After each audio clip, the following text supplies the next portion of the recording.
pale moonlight. News chat buzzes, echoes down the line. Politics and lies served with a twist of lime. Social topics burn, a wildfire untamed. Names and faces lost in the devil's game. Oh, can you hear the headline scream? A broken world inside his dream. The devil's talking, don't you listen too long. His words are poison, his voice is strong. Oh, can you hear the headline scream? A broken world inside his dream. The devil's talking, don't you listen too long. His words are poison, his voice is strong.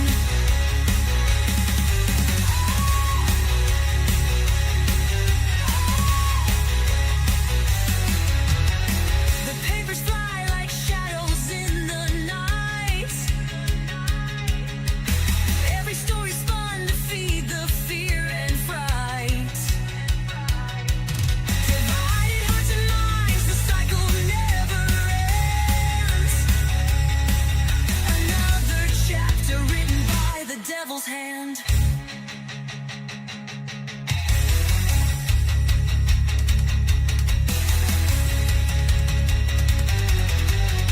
The microphone crackles, the audience is blind, dancing to the tune of a crooked design.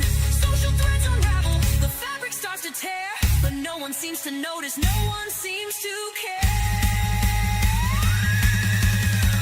Oh, can you hear the headline scream? A broken world inside his dream. The devil's talking, don't you listen too long. His words are poison, his voice is strong. Can you hear the headline scream? A broken world inside his dream. The devil's talking, don't you listen too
Hello there, ladies and gentlemen. Welcome back to the Devil's Issue podcast. I'm your host, Mr. Vegas. I'm joined as always by my wonderful co-host, Mr. Fatman T. People have layers. Onions have layers. Ogres Yes, are they not do. cake. Not with that attitude. We're also joined by our other regular current co-host, that's the blue one himself, Zeko. Oh, woo. Woo to you too, good sir. And we are also joined in the background by my darling wife and our current co-host, it's /Mrs. Vegas. Also, hello, my darling wife. I did see you join the call. I was just in the middle of a whinge at the time. Boom! That's that done. I have the news about something I've managed to tactically acquire. Oh, goodness me, he does. I've tactically acquired a sledgehammer. Why? Oh, no. Who? Who is the better question? What fucking specimen looked at you and went, I'll sell him a sledgy? I wasn't sold it. I was given it because what happened That's was... worse. We went to Soda's parents' house to smash up an old entertainment center that was it was already busted, and we just wanted to smash it for fun, right? Right, no one thought we'll fix it for fun. We went with sledgehammer it for fun, right? Okay, that's exactly enough. Yeah. You know, smash up something that could be worth thousands and thousands of dollars. No, it was one of the cheap ones you get off Temu. Yeah, you fix it up right enough, you can sell it for a hot minute, but alright. Oh, fuck you, alright? I'll tell you how to live your life. Yes, you do, constantly. Next question, Your Honor. So anyway, I swung it a bit too hard, and the head broke off. And I asked Soda's dad, can I just keep it as and he said, yeah, fuck it, sure. I already needed to replace, it was an old sledgehammer anyway. So let me see if I've got this figured out here. You were handed a sledgehammer, right? Yeah. You swung the sledgehammer, right? And it was not the first swing. No, that doesn't matter, right? You swung the sledgehammer, right? At some point in the swinging, you swung it, right? You snap the handle off it during said swing. Yeah. And rather than paying $3 for a bit of wood to give it a new handle, upon prompting, the owner of the sledgehammer just went, yeah, I'll spend 40 on a new one. No, because the way it snapped off is that there's still some wood left in the head that you'd have to dig out. That you wouldn't be able. 30 no. second job. Yeah. Oh no, I have to spend an extra 30 seconds on free handling. Can I not do something? Can I not do something that I think is neat without that's the thing. No, that's the thing, Aqua. I'm not judging you. I'm judging whoever fucking owned the sledgehammer. I'm not judging you, right? You're right. This is cool, but also, why wouldn't he just spend the $3 buying a new fucking handle? What is wrong with him? Because he was already planning on getting a new one the next day. He would I see. Right. So yeah. it was already fucked. Right. Yeah. It was an old sledgehammer. I mean, it's fucked, but I'm with it. Depending on what it is, they could worth quite a lot of money. Low key. That's what fuck. I think bar our Amazon hammers. I think every tool in our kitchen right now is older than Echo. Yeah, it is pretty much. No, I tell a lie. My soldering iron and my Dremel are the only two tools downstairs that are younger than Echo. And also the Amazon hammers. Everything else outdates you. I think the scrap of metal will line around for me a new sword out of. Unironically, I know for a fact the chisel I bought in Morecambe, this sat in the scrap metal pile, is literally older than Echo. There's a hammer, the hammer I found in the bag. That little peen hammer. Aye. I know for a fact that hammer's 105 years old. That was my great grandfather's originally. Bet that'd be worth a fucking fortune now if you fucking fix it up nice. Historically wise, yes. And that it's an old peening mining hammer, so. Low key, I tell you what, I bet see if we fucking restored that and gave it to a museum, we'd get a couple bob. But yeah. That's why the wood grain's so weird for it, because it's a mining type. But no, that is cool, Echo.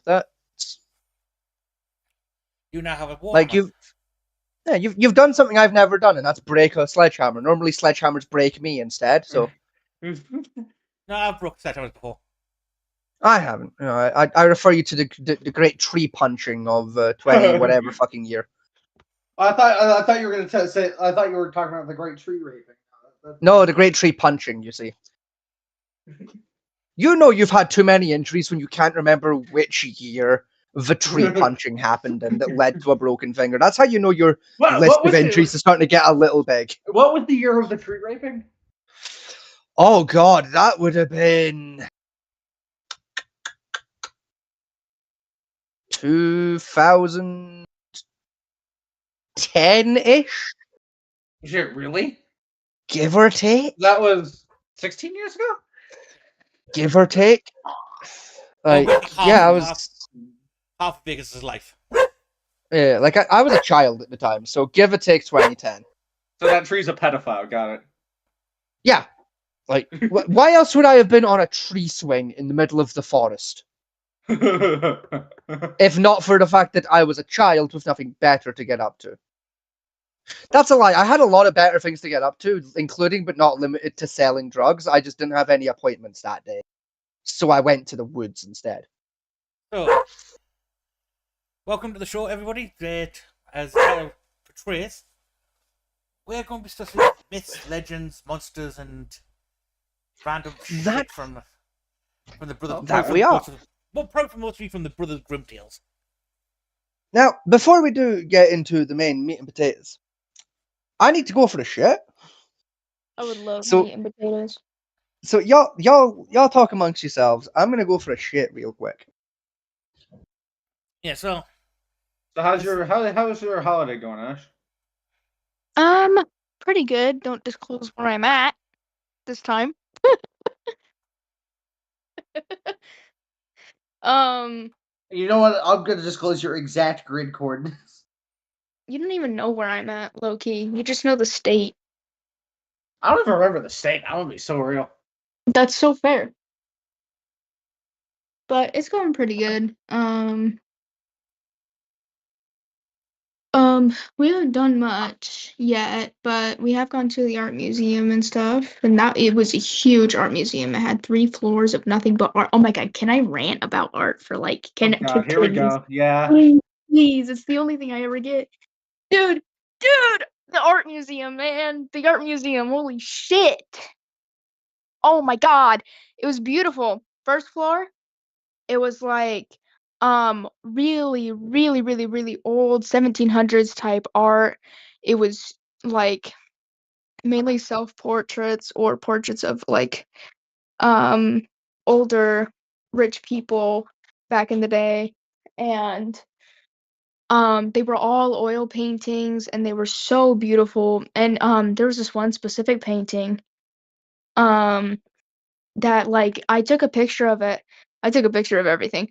I took a picture of it, and I like it was this painting of a woman, and she looked so real. It looked like she was standing right there, like she was here with us. It was so cool because it was just like the shading was so good, especially with oils. You know how hard it is to paint with oils? Whoa. No, I don't. I was really shocked by how like realistic that specific painting was, especially for the era. So basically, you're looking at Renaissance portraits. Yeah, she was. Ooh, honestly, I think she was the best painting there. I think her and I'd have to relook. I think her and like the huge paintings they have at the front. Beautiful, beautiful, beautiful. Like it was like um the paint on the painting like stuck out a little bit to give it more definition of what was on the canvas, and they were huge, like 20-foot canvases, and like God. Yeah, Whoa. you're talking something that size, like a year's worth of work for the artist back in the day. Yeah. That was honestly more than that, I bet. You also did enjoy your burst of radiation. And then the second floor, it was like So wait, what was the art museum called? Yes, Echo. The art museum. Give the name of the the art art museum museum. so we know exactly where the fuck she is. Yeah. No, literally. No, literally. It was called the Art Museum of Art. It There's was called Museum Art. There's only like a handful of museums dedicated to art in the US anyway. Yeah. One that's 3 floors. It's not hard to track down anyway from that description. Exactly. Especially not when like I get onto my rant about the one thing she sent me photos of that I nerded out about hard way. Oh God. No, literally. Like it's keep in mind. Don't keep in mind anything. Okay, anyways. So still on the first floor, because I forgot parts of it. There was this huge artwork. It wasn't a painting or anything. It was smashed up bottle caps, like with a hammer. All like you know those tiny metal rings that you put keys on? It was like those, but they were Keychains. through the bottle tabs, and they were like all connected to each other. It was huge, and it was like kind of cool. So we made bottle I cap think it chainmail. was Basically, That actually sounds kind of cool. more like plated chain. Like Right. like Okay. would be how I describe it. Like a no. bottle cap plated chain. Yeah, but flat, completely flat, Yeah. like a canvas. Yeah. Um, and then we went to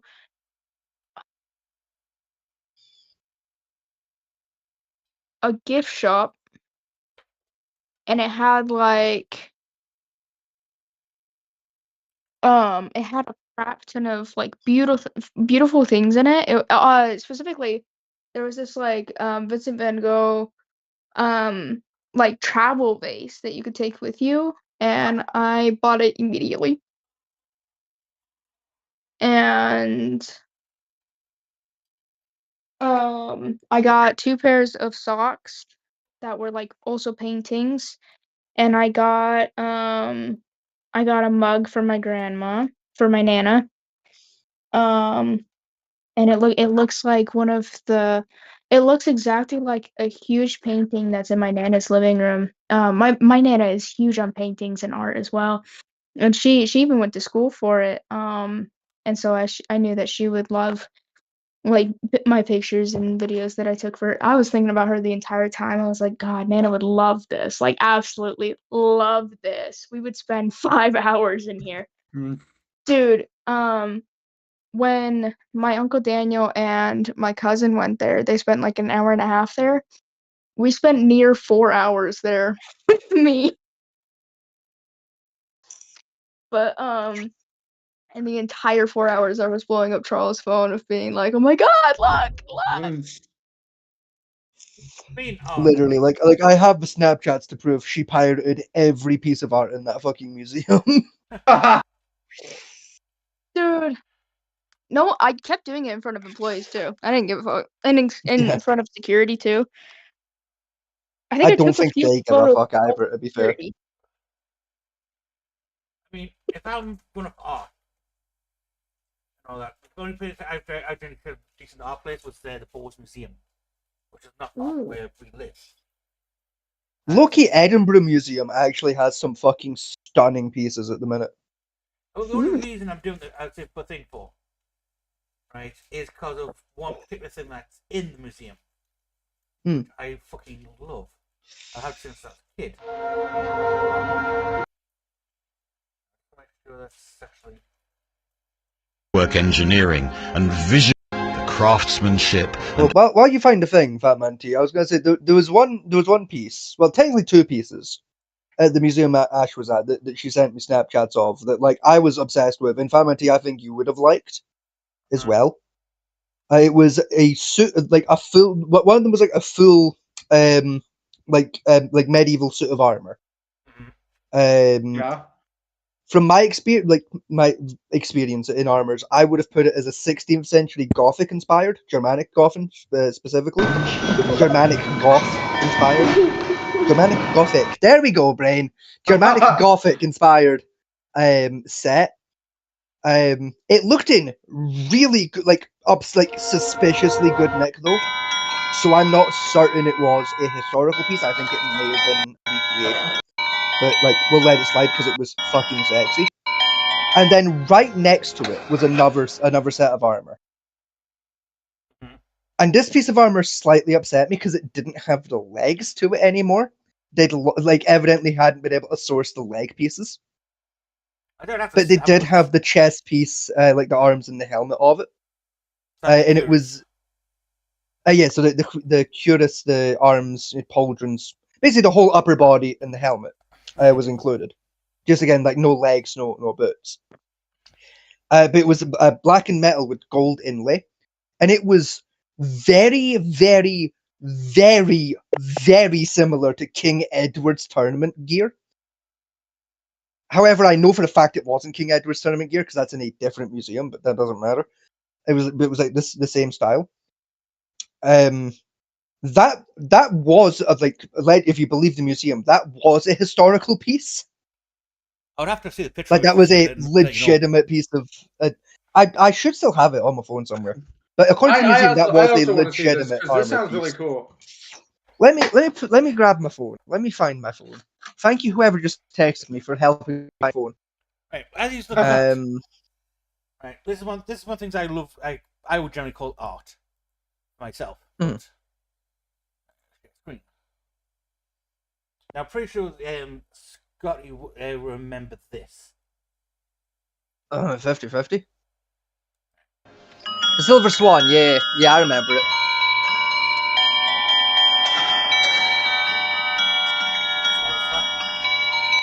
That is loud as fuck.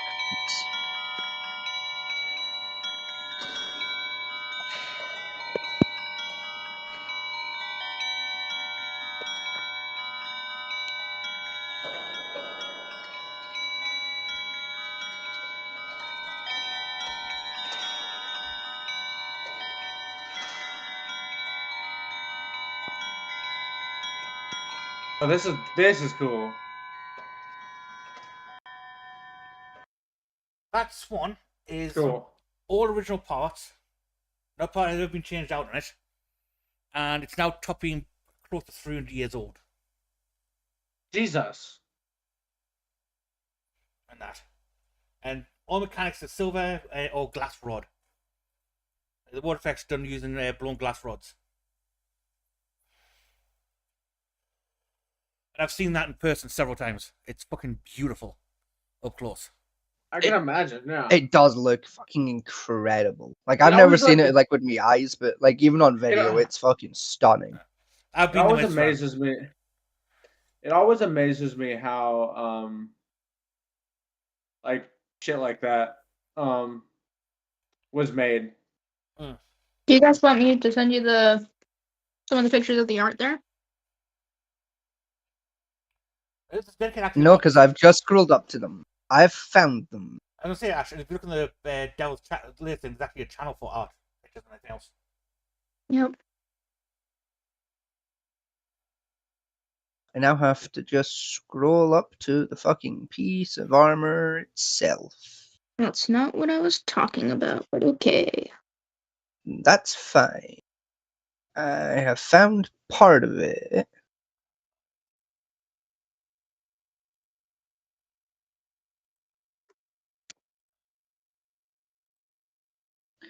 I stand corrected. It was a completely different piece of armor that was next to the fucking the full plate piece. But I was only half wrong, because the one I was thinking of was still only a half.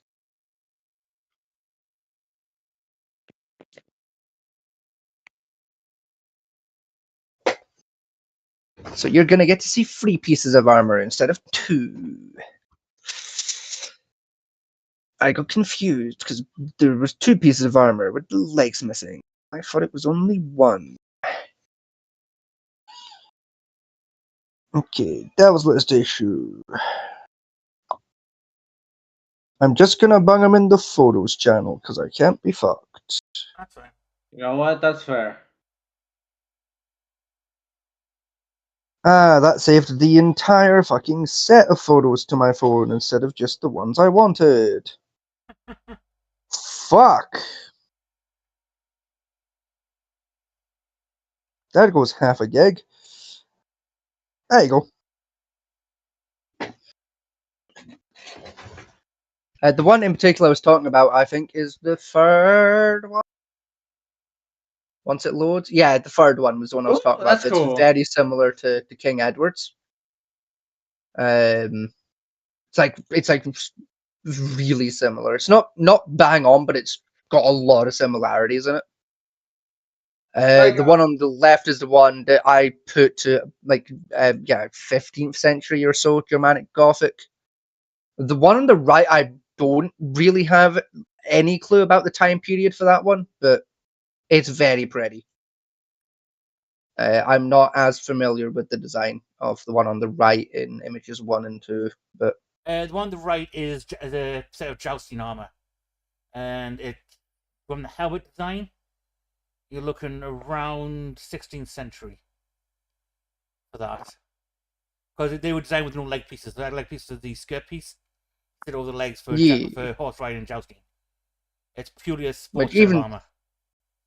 Even still, like it's still a shame to me that it doesn't have its full leg set. It's like even with historical jousting armor, they still would have made like the boots to go with it, like for when you're not on horseback. So it is a shame they weren't able to track those down, or that those didn't survive. But yeah, the other one is French, believe it or not. I knew it was French. You can tell from the helmet it's French, because that's a Is that a Barbute? Bassinet? I can never tell the 2 apart. It's a Barbossa. Oh, yeah, it's a Barbute. When we're speaking in English, But well, English-ish. But the way you tell it's mostly French, not the helmet, because that helmet got scratched out a lot. Is this fan design on the plate, front plate, and the skirt? That was a very French design, and particularly the ones who most used were baronies. Even then, you saw that skirt flirting in particular. You saw it pretty much all over Europe. It's the lines, the clamshell type thing. Yeah, You got French. You saw it all over Europe, not just in France. The trend started in France, particularly southern France, I believe. Because it would have been, yeah.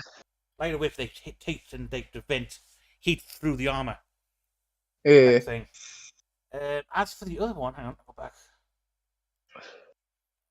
That is definitely more of a British design to it. The one on the left, yeah, it's... No, the third picture you give us sent over. Oh, right. I thought we were just talking about the one on the third. Sorry, that's... No. So you talking about the one on the left in image 1, sorry. Yes, that's a purely French design. Right, yeah. Yeah, okay, I'm with you on that one. Yeah, that one I would have said French. I mean, yeah, I would have gone with either French or possibly HRE, but yeah, probably more likely French just from the helmet. Yeah, it was the helmet and the nipple guards, I generally call them, at the side of the pauldrons.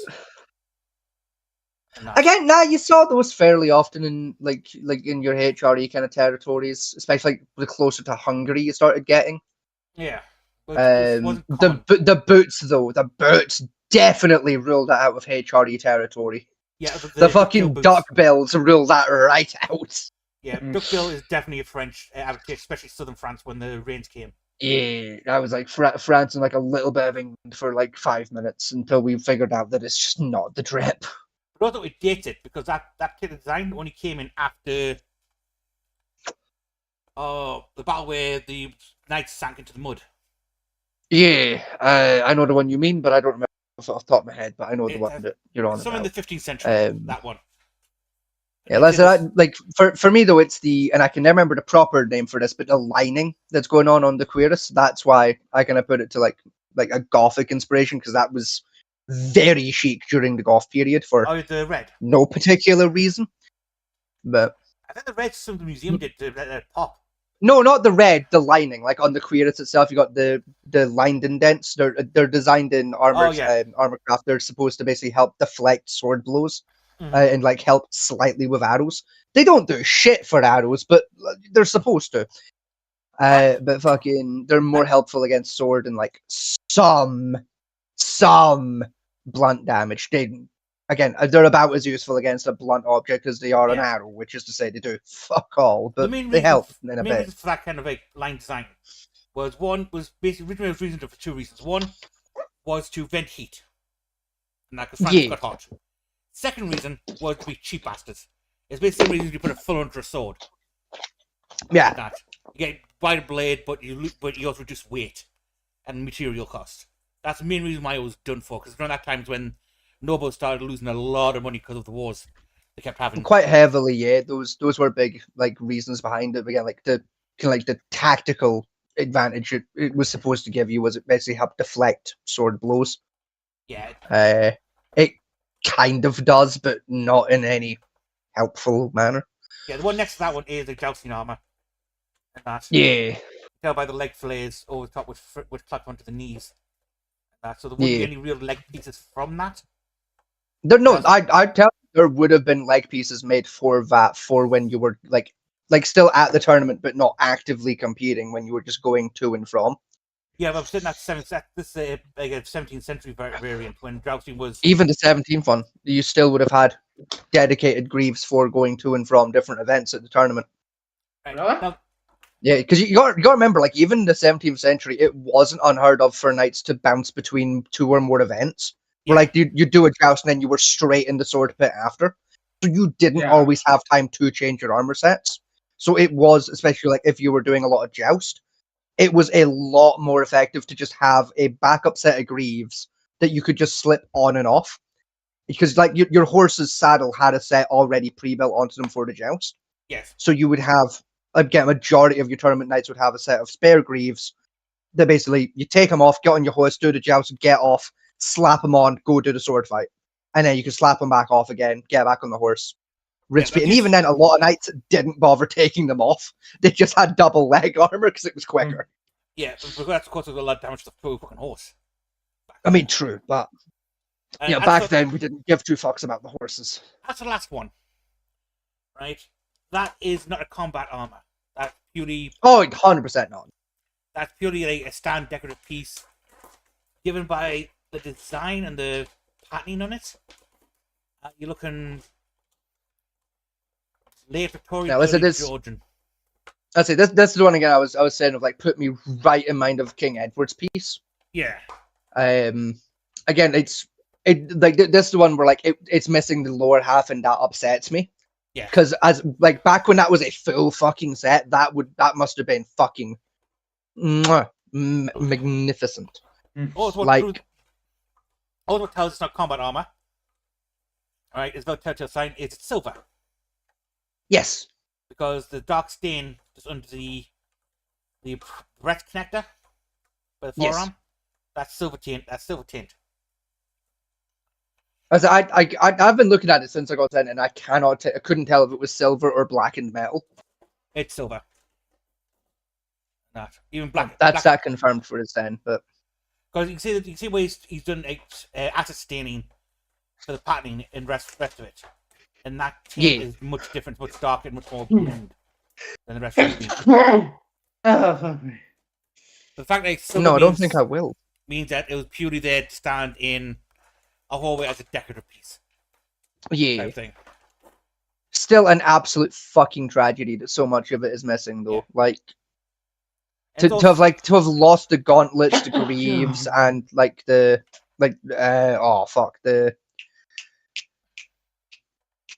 sabatons. Like it's a tragedy that those pieces are missing. Yeah, like I say, it's from what I could tell from what it looks like, It looks like American Georgian work. Yeah. And that. So technically historical-ish. But I mean, I still count it as a historical art at this point. But what's strange about it is if you look at the back of the helmet, that sideward clasp at the back. Yes. Which is an odd detail to have, which it disproves any European design work in it. Yes. And that. And well, it kind of does. I mean, it's a semi-modern like thing that like helmets started doing again around the late Elizabethan period, where like you started putting like those back clamps on there to like help take armor on and off. You mostly saw it like again exactly as you're describing for like your decorative armor pieces, specifically ones that were owned by just fuckheads. Yeah, where like they could easily put on the armor themselves for like a house party or something just to like show off to their guests. Yeah, because like a lot of like rich people around that time period started complaining the helmets were cumbersome to take on and off because everything else had been simplified into hell and back. Yeah. It's like that's where you started seeing those back clasps, so you could basically just reach behind, unflick it, and the helmet basically loosened out, so you could just fucking flip it off rather than trying to dick about with straps and shit. And another one is it's sized for a child, not an adult. I would say so. Because even except if you're going for an adult piece, even back in like the medieval period, it would be much bigger. So you got to think under that you got the gambus and the chainmail, yeah, and all that. And there's no way in hell you fit that underneath that kind of that kind of armor piece size. That's what, even just comparing it to the other like armor sets, like in the collection of photos, like it's so much smaller. Like you can tell it's like it was meant for like a younger person to wear it. Yeah, younger person either costume piece or just plain, like just stand in the hallway look pretty. Yeah, I would argue probably costume piece for like upper lower nobility for like one of their kids. Yeah, because that wasn't fucking cheap. So they want lower nobility, probably like a middle ground nobility. Like that wasn't a prince, but probably like a. I mean, just given the work like a duke. Just going to find silver alone needed to make that kind of set. You're looking at a best part of 100,000 pounds worth of silver. Then you got the fact of actually making it. And articular joints, there's another 50,000. Then easily. Then the acid blooming, which was a fairly like new and odd technique at the time, even back in the 18th century and like 18th century. You're looking again. That's going to add another few tens of thousands of pounds on top of that. So back then, looking at at least 5,000 to 1,000 gold coins. Give or take. For that. And about 500,000 in today's currency to make it. Probably closer to like 380, but yeah. I'm roughly round up because like say, get someone to make that kind of arm, these days be hard to find in the first place. Upsettingly, I know a guy. Do you? Yeah. Like, I don't know him personally, but upsettingly, I know an armor smith that could make the exact same piece. I know two of in the UK that could do it. Oh, the guy I know is American, but like, low-key, he's like one of, if not the greatest armor smiths currently living. So. Yeah, the two I'm thinking of are the ones that do the most of the armor for the British team for the Knights quarter. Yeah. Oh, there's the Royal Armourer. He could probably pull it off, but I doubt he would bother. Listen, I'll be honest with you. I got a lot of respect for the Royal Armoury. I do not have much respect for the Royal Armourer. I've seen some of his more recent work. I have. The crown's fallen off in the old armor department. I'm gonna be honest with you. Up to about 20 years ago, the man's not got the trip. Every piece was up to about 20 years ago was still hand forged. Right nowadays, it's still all machine pressed. Like it's still no, not when it's the Master Smith doing it. The Master Smith still hand smiths for the Royal Armoury, but it's. I'll be honest with you, Chief. His skills are still tight, but his eye is going. Like his eye for not his eye for detail, but his eye for fashion. Yeah. Like the designs he's been putting out the last 5-6 years have been. Gaudy is the They've word I'm looking been, for. yeah, very, very gaudy. Yeah, very just tacky. I would say very tacky. If you want to go familiar terminology, very much a touch of French. Yes, that's exactly it. Actually, yes, they're very French. Actually, just not in the historical sense, but in the insulting sense. They're very French. I'd even go quite as far as to say they're quite fucking Spanish, quite frankly. Never mind fucking Oh French. no. Right? They're that fucking gaudy. I'd say they're fucking Spanish. At least we're German. Precisely. I said, but those free armor pieces, like I sat in the fuck out to Ash like over Snapchat, like when she sent me like a fucking like 60 photos, and like I was going through them and I saw like the armor and just went like I just switched because my tism kicked in. And I was like, okay, so here's everything you could possibly want to know about these free armor pieces that I directly know and can confirm. And here's a few things I suspect. What's got me more upset though, the very first set, the first picture, the one on the left, is it's missing a shield and sword. Well, the sword. I say the sword. There was a photo like in the collection of a Zweihander. That was like in the same room. I don't know which of the three. That's German for would have gone with. Hold on, doesn't that sword doesn't that just translate in German to two-handed sword or something? It's something along those lines. You're like, I'll give you the point because it's like 80% correct, but I don't know off the top of my head the exact translation. Like my head canon is its exact direct translation is the fuck off stick. Because that's the fuck off stick. Yes, Echo, the fuck off stick. And let me tell you exactly why it's the fuck off stick. Because that's what it was designed to do, right? Like, so like when like you gotta think about it like this, right? Like if you're, in fact, I'll do you one fucking better. Close your video game, pull up Discord. Right? Congratulations, you're getting a HEMA lesson from someone who's been in a fucking sword fight. Right? So if I grab this, right? We're gonna pretend this is a sword and not a lightsaber, okay? So if I'm like in a sword fight, right? I'm in like a big line battle, right? Fucking we rush in, chaos ensues, right? And I'm now fucking basically surrounded on all fronts by like 30 Frenchmen, right? Oh god, the horror. Those Frenchmen, right? It's not going to be like the movies, right? They're not going to come at me one at a time, bang, bang, bump, bang, bang, bump, right? They're all going to fucking come at me at once, right? So rather than having a little fucking stick this big made of metal where I can slicey for an honorable duel, what I would want instead is something triple this fucking size. So rather than going, big heavy bastard, very long. And I can just fucking do this. Right. And fucking flail it around. Because you gotta remember, even if I don't hit anything, it's psychological warfare. Yeah, you're still it's light enough that I can swing it. You like because with Zweihanders you don't have to be that strong to swing them. They're fairly light. Like they're still heavy, but like compared to what you'd think, they're quite light. So it's like 3 kilos. Even if I don't hit a motherfucker, it's still a big fuck off bit of metal. You don't want hit with that, even if you're in armor. So motherfucker's gonna back off. So you can use it for basically area denial and crowd control. Yeah. That was its primary purpose, was area denial, crowd control. By the way, Zweihander just translates to 2 hands. Well, there you go then. So yeah, you were about 90% correct on like with your gas down there. There you go. Yeah, but Zweihander was designed near denial weapon. You know, the max weight of them is about 5 kilos, so about 10 pounds. And for like a night at the time, that would be like lifting tofu and just swinging it around. As even like a modern civilian, like unironically, I can't genuinely lift and swing as Zweihander. I've done it before. Yeah. They're not that heavy. And I mean, I've got the strength of a fucking newborn kitten, right? I can barely curl 20 kg anymore, right? And like, I can fucking pick them up and I can swing them for about 10 minutes before my shoulders give up. I mean, actually, it's more as a one-handed sword, but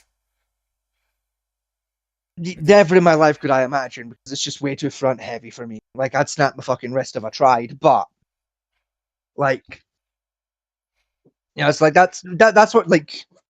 Oh fuck! Fuck! I'm going on the rant. It's something that like bugs me in video games, right? Fucking moron. like, and not just favorites, like a lot of media fucking does this with with swords. Of like, you take like an arming sword or like a long sword, Yeah. and it's just like fairly hefty but still quite nimble thing. You're doing all this pushing, fucking, Hmm. doing very acrobatic fighting. And then you've got the guy with his Zweihander who's just swinging it like a fucking baseball bat, and Yeah. it's like that's not how that's the opposite way around. Unironically, because while a long sword or an arming sword is again lightweight, it's very dense lightweight.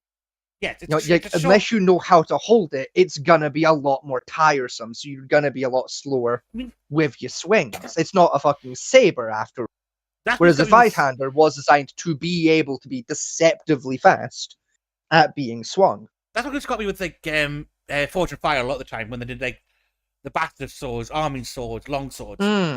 Like, oh, you've got for it to be correct, you've got to get under 1 kilo. It's like, no, those fucking things weigh Never 3 kilos. And yeah, 3 to 5. Fuck, I've seen and held historical examples of bastard swords that were 12. Yeah, because like, do you know how fucking cunty it is to try and one hand 12 kilos of fucking steel? Yes, I do. Fuck that. Because like I said, the battle sword itself was basically just a slightly sharpened metal bar. Basically, yeah. With. And it wasn't until you got to like the 15th, 16th century that sharpness became more of a thing because armor got less, and because I said medieval knight's armor is a cunty thing to try and break. Though your best bet to beat a medieval knight was to give him brain damage for beating him over the head with a stick. Half the time. Honestly, my better approach, because I've argued this since the dawn of time, right? I say the dawn of time, since I was like cognizant and really started getting into like medieval history. Like I got DM'd there in the background. I read it and my brain reset. So when when I was a young child, like I was like first getting like right into history. Specifically, I was first getting like right into the TV show Horrible Histories. My dad like noticed I was like really getting into history. So he took me up into Edinburgh. Because we were going to Edinburgh anyway, because he needed to buy a new kilt. I know this is the most Scottish story you're ever going to hear out of me. So we went to Edinburgh to buy the kilt. And like when we were buying my dad's kilt, there was like an indoor market that my dad knew about. I don't know if it's still there or not. It might be. I'd have to ask my dad. But in this indoor market, it was like proper, like old school, like historical craftsmen that like had stalls set up. It was it was basically like a historical, like craft market. It's like you had blacksmiths and armor smiths and weaponsmiths. You had a couple of like old school gunsmiths who like weren't allowed to sell their shit anymore, but they were there. Like you could pay like I think it was like 40 quid, and like you could take pictures holding guns. And, that there was like old school like arquebuses and fucking muskets and shit. It was really quite cool. And what it's basically pipes on a bit of wood. Yeah, exactly. Like proper traditional pistoles and hand cannons and things like that. Yeah. It's like we went like through that market, and like I'm 8 years old and I'm obsessed with history, so I'm having a fucking and like it's one of those things of like when you're a very clearly autistic child, being very autistic, and your hyperfixation is something like historical weapons and armor. Yeah. And you're surrounded by people that make historical weapons and armor. They're also probably fucking autistic. So they noticed very quickly there was an autistic child on the loose. Right? They saw one of their kin was freed. Right? What story have I come back to? You've come back to a great story. Right? One of their kin had been freed into the world, you see. Left unattended. So wait, when did this happen? So this was back when I was a small child, Echo. I was in it. I'm just gonna restart the story. Like Echo was a fuckhead who can't pay attention. Right. So I was a young child. I was getting into history for the first time, right? Okay. My dad had to go into the city of Edinburgh, right, the capital of Scotland, because he had to buy a kilt, right? So basically round the corner from the kilt shop, right, the kilt factory, more accurately, there was a historical craft market. Like an indoor market for like historical craft people. So again, it was like armor smiths, blacksmiths. So it was like a Renaissance fair kind of thing. Kind of, but it's like a permanent Like it, Oh, it's like it was they've it was a yeah, permanent. it's Oh, okay, that's cool. exclusively this building is exclusively for like historical craftspeople and has been since like the year 7. Right. Okay, cool. I don't know if it's still there. I hope it is because it was fucking awesome. I think it is because I think it might be, but remember we were talking about the Gay I Pride. couldn't tell you where it is. We were waiting for the Gay Pride. Me and you on about possibly slipping through Edinburgh at that time, Yeah, but we just didn't. yeah. Listen, I don't know if the same market's still there. I hope it is because it was fucking awesome. But so like my dad took me because we went into like the kilt factory and like my dad got measured up and shit and like went through the process of like proving he was like of the correct clan, have the correct tartans, and it's a whole fucking process. So he did that, and like we had to like wait a couple hours for his kilt to physically be fucking made for him. So like we went out to the market, and we went in, and like that to get like a kilt. Unironically, yes. Like in Scotland, we take the tartan extremely fucking seriously. So I just want a kilt because I think it's cool. I can't have one. You can, but you're restricted to what tartans you can have. Oh, okay. Like I said, the kilt itself, we're not serious about. It's the tartan designs because like each family is like has a clan. Each clan has a tartan. If you're not part of that clan, you cannot wear that tartan. Okay. But there are publicly accessible tartans that anyone is allowed to use and wear. Anyway, so we go into the market, right? And like, I'm a small child. I'm autistic as fuck. And I'm surrounded by one of my autistic hyperfixations. Weapons and armors. So, off I went. Now, when you're autistic and surrounded by historical weapons and armors, specifically, you're surrounded by craftsmen who make historical weapons and armors, there is a very good chance they're also fucking autistic now. So they notice very quickly that one of their own kin has been set free into the world, right? Freedom! Right? He's Exactly, he's loose, right? So I'm descended upon by a flock of autists, save the autistic child from himself, say, right? As I am led astray, by which I mean a group of craftsmen come over and are like, here, come look at our shit. Our shit's way better. Those guys suck. And I was like, all right. Like, clearly there was a feud going on that I was too young to understand. It's fine. So I get dragged over to like the weapon, like one of the weapon guys, right? And the weapon guy I get dragged over to, like he's got fucking all sorts. He's got long swords, he's got great swords, he's got Zweihanders. But his specialty, right? This guy's specialty was like medieval blunt weaponry. So he had war hammers, war picks, maces, like the works in this fucking rack display. And like I was like fucking 6, 7 years old, something like that, maybe 8. So like he's like talking to me, like a child, because I'm a child. So he's pointing to like different weaponry. He's like doing like the adult thing, of being like, oh, what do you know about this piece? Like, what can you tell me about this? And despite the fact they're his weapons. Yeah. He's like, oh, do you know about this weapon? Do you know like what this was used for? And like with most of them, I was like, oh yeah, that's a so and so, and it was this way. And like if I had something a little bit wrong, he gently was like, you're mostly right, but like unironically, how I learned to tell people about shit I'm very, very interested in is this story. Of like, you're mostly right. Here's where you're like a little bit off, and like I'll explain to you why, and like that kind of thing. So we're going through the list, and like he finally comes to like a phalanged mace or a flanged, if you're bad at speaking. Mace with like the lump of metal with the slicey bits, for lack of a better term, the phalanges. Right, we come to one of those, and like the one he had on display, it wasn't like a combat piece; it was like a decorative one, because like it was like so the shaft and like the top of the head was like all silver. And then the actual like mace head was, if I remember, I think it was bronze. And then the flanges were silver again. It was fucking stunning piece. Beautiful. Like genuinely one of the most beautiful things I've ever seen in my fucking life. Nothing's gonna top it. Like so like we get to that and like he points to the flange mace and he's like, okay, what do you know about maces? And like I was telling him, oh, like you kind of like they were like your more or less. It was a beating stick, like if a guy's covered in metal, well, what better to beat him with than to hit him with a bigger bit of metal? Like, it makes sense. He was like, yeah, you're pretty much there. And he was like, so say I was like a big knight, right? I'm wearing armor, right? Where would you hit me? And I gave the obvious answer. I was like, well, I'm going to bonk you in the head because, like, disorientate and I might crush your skull, you die. And he went, I like the logic. But no, here's how maces were actually historically used.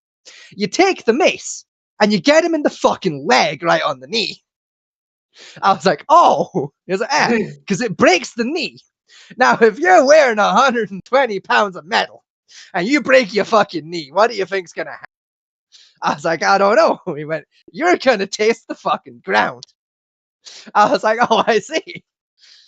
Now, getting up off the ground with 2 working legs with 120 pounds of metal is difficult. With a broken leg, it's impossible.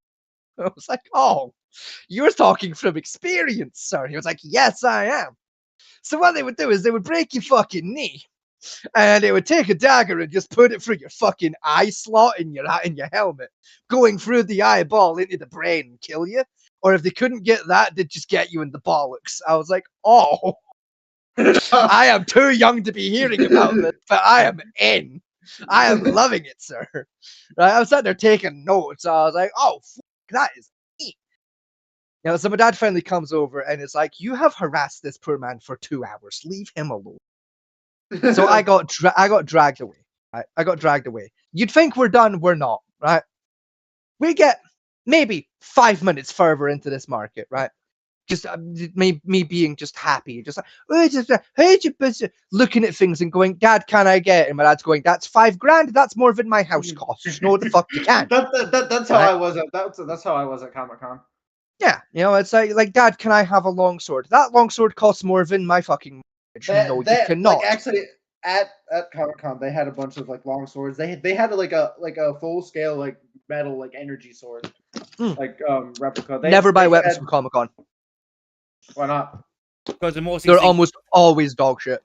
Mostly zinc or aluminium alloy, which would shatter in your hand. Even the ones that are made of like legitimate hardened metal, rat tangs 99% of the time. So the second you draw it, it's just gonna go ting. You're just gonna snap the tang and the handle's gonna come off, and you don't fucking. Also, they're generally more expensive than the actual sword would be if made by a professional blacksmith. Unironically, yeah. Like, and this one isn't just for you, Echo. Like, for everyone anywhere, if you want a weapon doing, like, especially, like, if you want, like, a recreation of, like, a fantasy weapon, go to a legitimate, like, weapon blacksmith and just, like, it's cheaper and you'll get something that's actually going to last you, rather than something that's going to snap the first time you try and take out with a fucking sheath. I will say, though, some fantasy weapons can't be replicated for usable equipment, because game designers and physics don't always go together. Correct. They don't always talk nicely to each other. Yeah. I'll give you a key example, and it's every sword in every Bethesda game ever, because Bethesda don't understand the difference between a dagger and a fucking short sword. Key point is one of the commissions you brought to me for the Dark Brotherhood weapon. Yeah, the Dark Brotherhood. Yeah, the Blade of Woe from Skyrim is one we're planning on doing. My cousin was asking me if we could do one, so like we're like me and Famantier are planning to do a recreation of that for them. Yeah, beautiful dagger, but in the game's lore, it's a fucking short sword based on its fucking measurements. Yeah. However, in the game, it's a dagger. 18 to 20-inch blade. That's a fucking sword at that point. Yeah, that's a sword. Oh god, that's fucking that bastard. Oh, the only thing that'll be a dagger for that's a dagger for a space marine. Not. Listen, unironically, right? That's the length of this, right? That's that. Yeah. That's that with extra to spare, because this is 15 inches. This blade. Right. On my lightsaber. So it's closer to about fucking yay.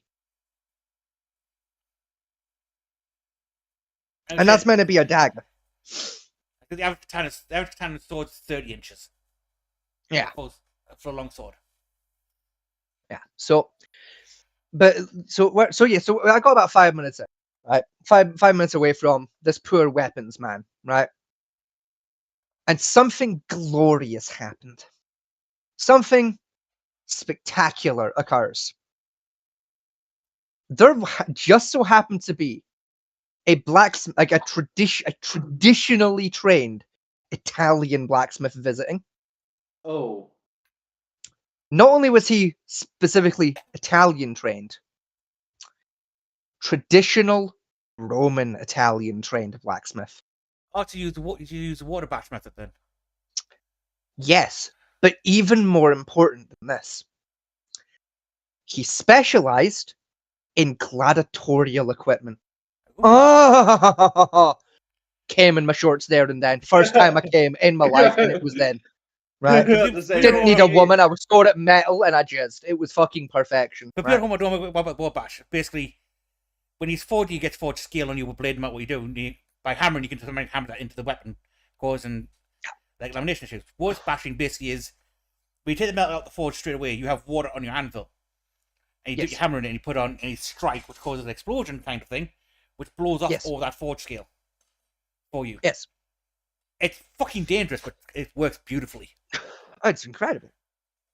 So we're walking through, and I didn't spot his stand. No, I didn't even spot him.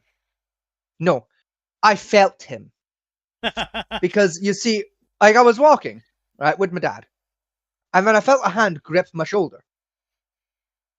So I turned around, and I saw what could only be described as a fucking giant. Okay, this man was 6'5", right? He weighed approximately the same as a sheet of paper.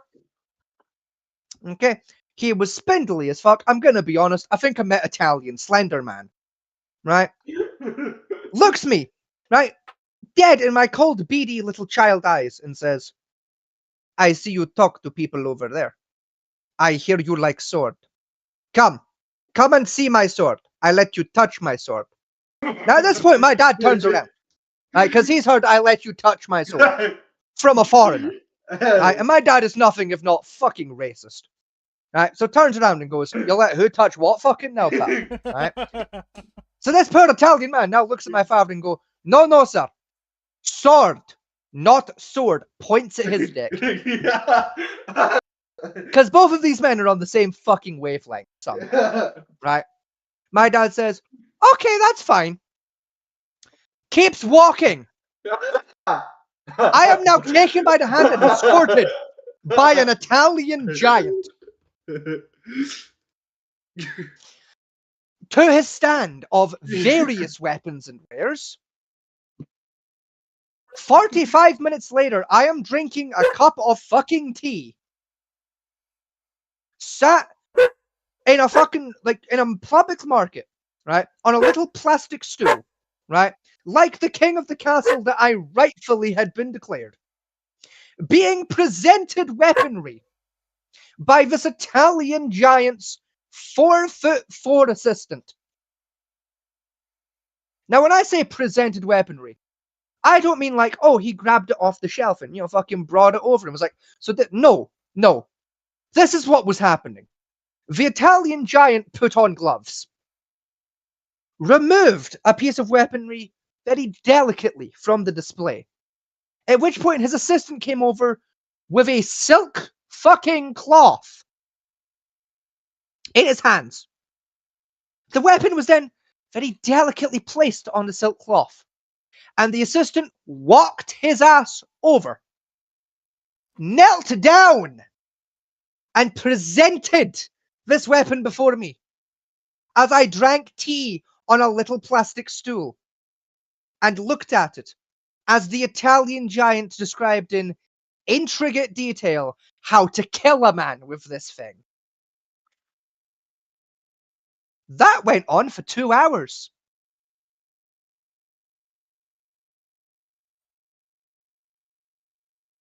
This is yet another chronicle in the fucking great story I've been telling for years now of times a motherfucker should have noticed I was autistic. How did it take 20 years for anyone to notice I was autistic? I was kidnapped by Italian Slender Man to talk about Bandits, and no one thought I might be a little different. Make it make sense, people. Make it make sense. Just nothing to do with the show, but the news came in across my feed, and it's glorious. It's glorious news. God. Princess Anne has basically just ousted Camilla Vibes. out of the palace. Apparently, last night. Listen, I didn't like Camilla in the first place, so vibes. Oh, it gets better. Basically, Princess Anne walked into her private quarters at midnight last night, dropped a 60-page dossier onto her desk to basically ban her from touching anything to do with the royal estate. Oh damn. Okay. That's fair. Yeah. And those paperwork was signed by the king as well. Oh.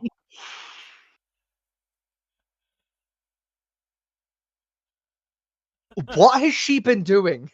Well, Charles went behind Camilla's back to I'm- ban her from touching anything. I watched a full video of I've read the snap. Basically, what she's been doing is her and her team have been going around the royal estate and the other properties owned and reclassifying them to make what she called business easier, and then giving the control of those estates to her children, which were not born as royal.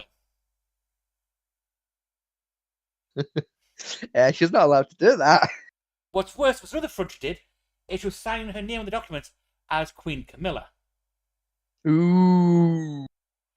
She's really not allowed to do that. No, she's a consort at best. Even then, that's iffy. Correct. As a thing. This all comes at the same time when Charles basically just told that he's William that he's going to be the next king. It could be the next king within the next 6 months because of the cancer.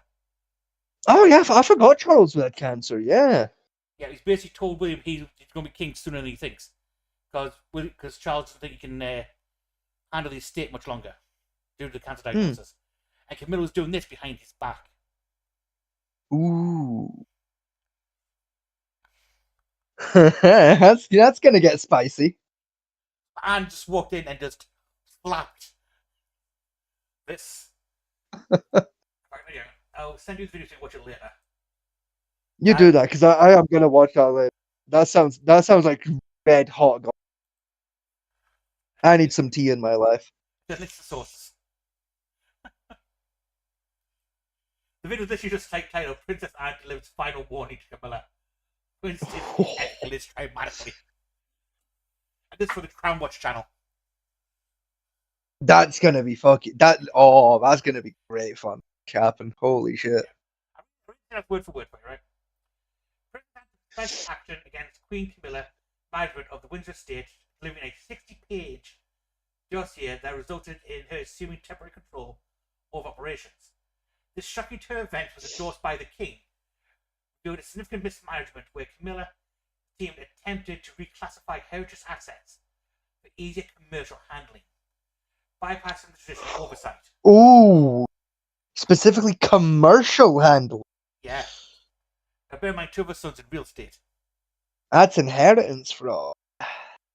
And detailed findings prove that the risk of the modernization efforts arguing the preservation of monarchy legacy over short-term gains. The confrontation led to a major shift in the authority, with Anne's traditional approach clashing against Camilla's modernization version, and resulting in questioning about the stability of the family's dynamics within the monarchy. Camilla's fucked. Oh yeah. That basically means as soon as Charles hands the reins over, she's out the castle. Oh yeah, fucking instantly. Like she's gonna have to walk out the same fucking secret escape tunnel fucking Andrew had to take. Yeah.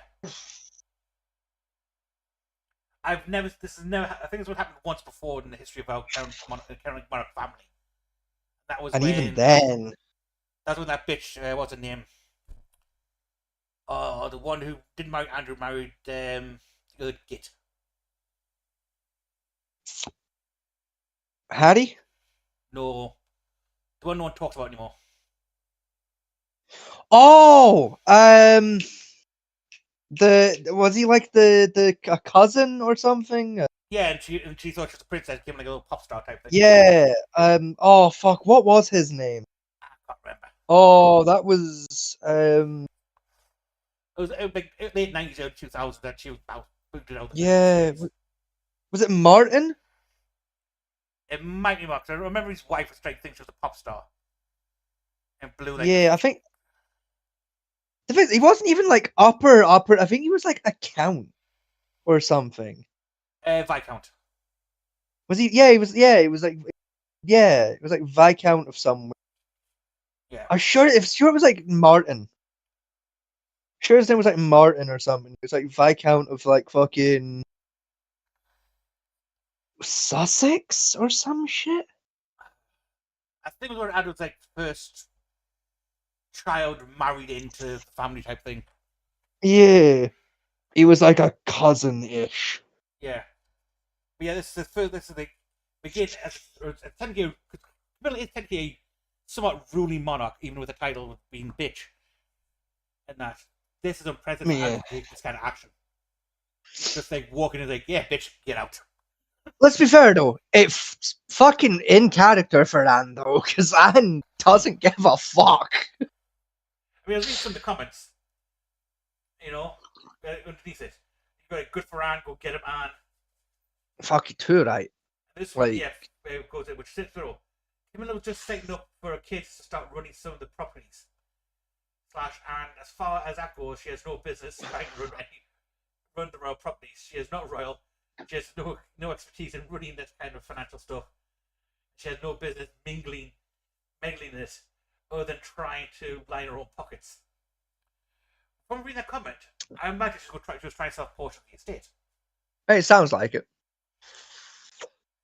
But like for anyone who's not familiar with the family, very quickly, like if you want, like if you don't know who Princess Anne is, right? The way I can like explain Princess Anne, right, is take Prince Philip, right? You take Prince Philip, and rather than having him be incredibly funny for all the wrong reasons, make him incredibly badass for all the wrong reasons instead, and that's Princess Anne. Okay, like Prince Philip gave exactly zero fucks about what he said. Prince Anne gives zero fucks about what she does. She is on it. This bitch got shot at by an IRA assassin, proceeded to beat the man half to death with a riding crop. Keep in mind that the man was still in possession of the gun as she beat the shit out of him with a riding crop. No, you missed the part. She cavalry charged at him with a horse. Yes, she did. It was beautiful. While the army is trying to pull her away, and she's still beating this man to death. She has walked away from no less than 7 bombing attempts on her life. It has been, yeah. It's been 7 now, yeah. Yeah, 7 bombs, 3 shooting attempts on this woman, and she has survived it all. She has walked through war zones out the other side of it. Okay, God bless Anne. She's great. Out of anyone, first of all, there's a great tradition in the military, especially with the group called the SS, who expect no authority at all. Right? Anyone who above a major, they do not respect as far as they're concerned, because you've just bought yourself a cushy job. They respect Anne to the 10th degree. No, literally. Fuck, the SAS respect Princess. That's what I'm saying. They respect no one Okay, above the rank of major. Literally. And even then, they don't really respect the major. Yeah. Right, most SES are still private, oddly enough. They are, yeah. Privates and sergeants. Yeah. It's very, very uncommon to get like of a sergeant rank in the SAS. How come? Tradition, basically. Okay, I was gonna say, do you want like the historical answer, the correct answer, or the truth? I'll take all 3 actually. Okay, so the historical answer is basically tradition. Basically, when the SAS was set up by Paddy Mayne and another fellow whose name escapes me right now, like if they founded the SAS during World War II, basically both of them were more or less military fuck-ups who fucking hated, and I mean hated, like officers. They fucking despised those guys. Now, Yeah. hang on, contact this one. Bear in mind, even back in World War II era, the way you became an officer was basically depending on how much coin you had. More or less, yeah. It's like you had to go for like university and shit, and like it was very much like your social standing before you joined the military dictated how high up you would go and things like that. So like the guys that founded the SAS fucking hated those dudes, and pretty much everyone they recruited also hated those dudes. So much so that like during the war, they like both Paddy Mayne and the other guy like refused multiple promotions, just because like they didn't want to mingle with like that upper class sect. Paddy Mayne, I believe, when he retired, only hit major, which like to an American is like, oh my god, that's incredible. The major's not that high up in the British Army, weirdly. So like that's like the historical reason. Remember, you get sergeant and play football. Yeah. Be good at boxing. So yeah. So the correct answer, by which I mean the answer that like the military will give you, is basically because when because like to get into the SAS, like you always like you have to like basic training, and then like you go through your Green Beret training, then you go through selection. And so it's basically you've gone through like multiple training processes where like you would have gained earlier ranks, but each new one basically resets your rank.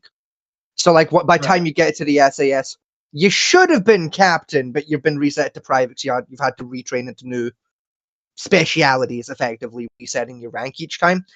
Yeah. And so like they don't have as long of a military career to basically build their way up the ranks.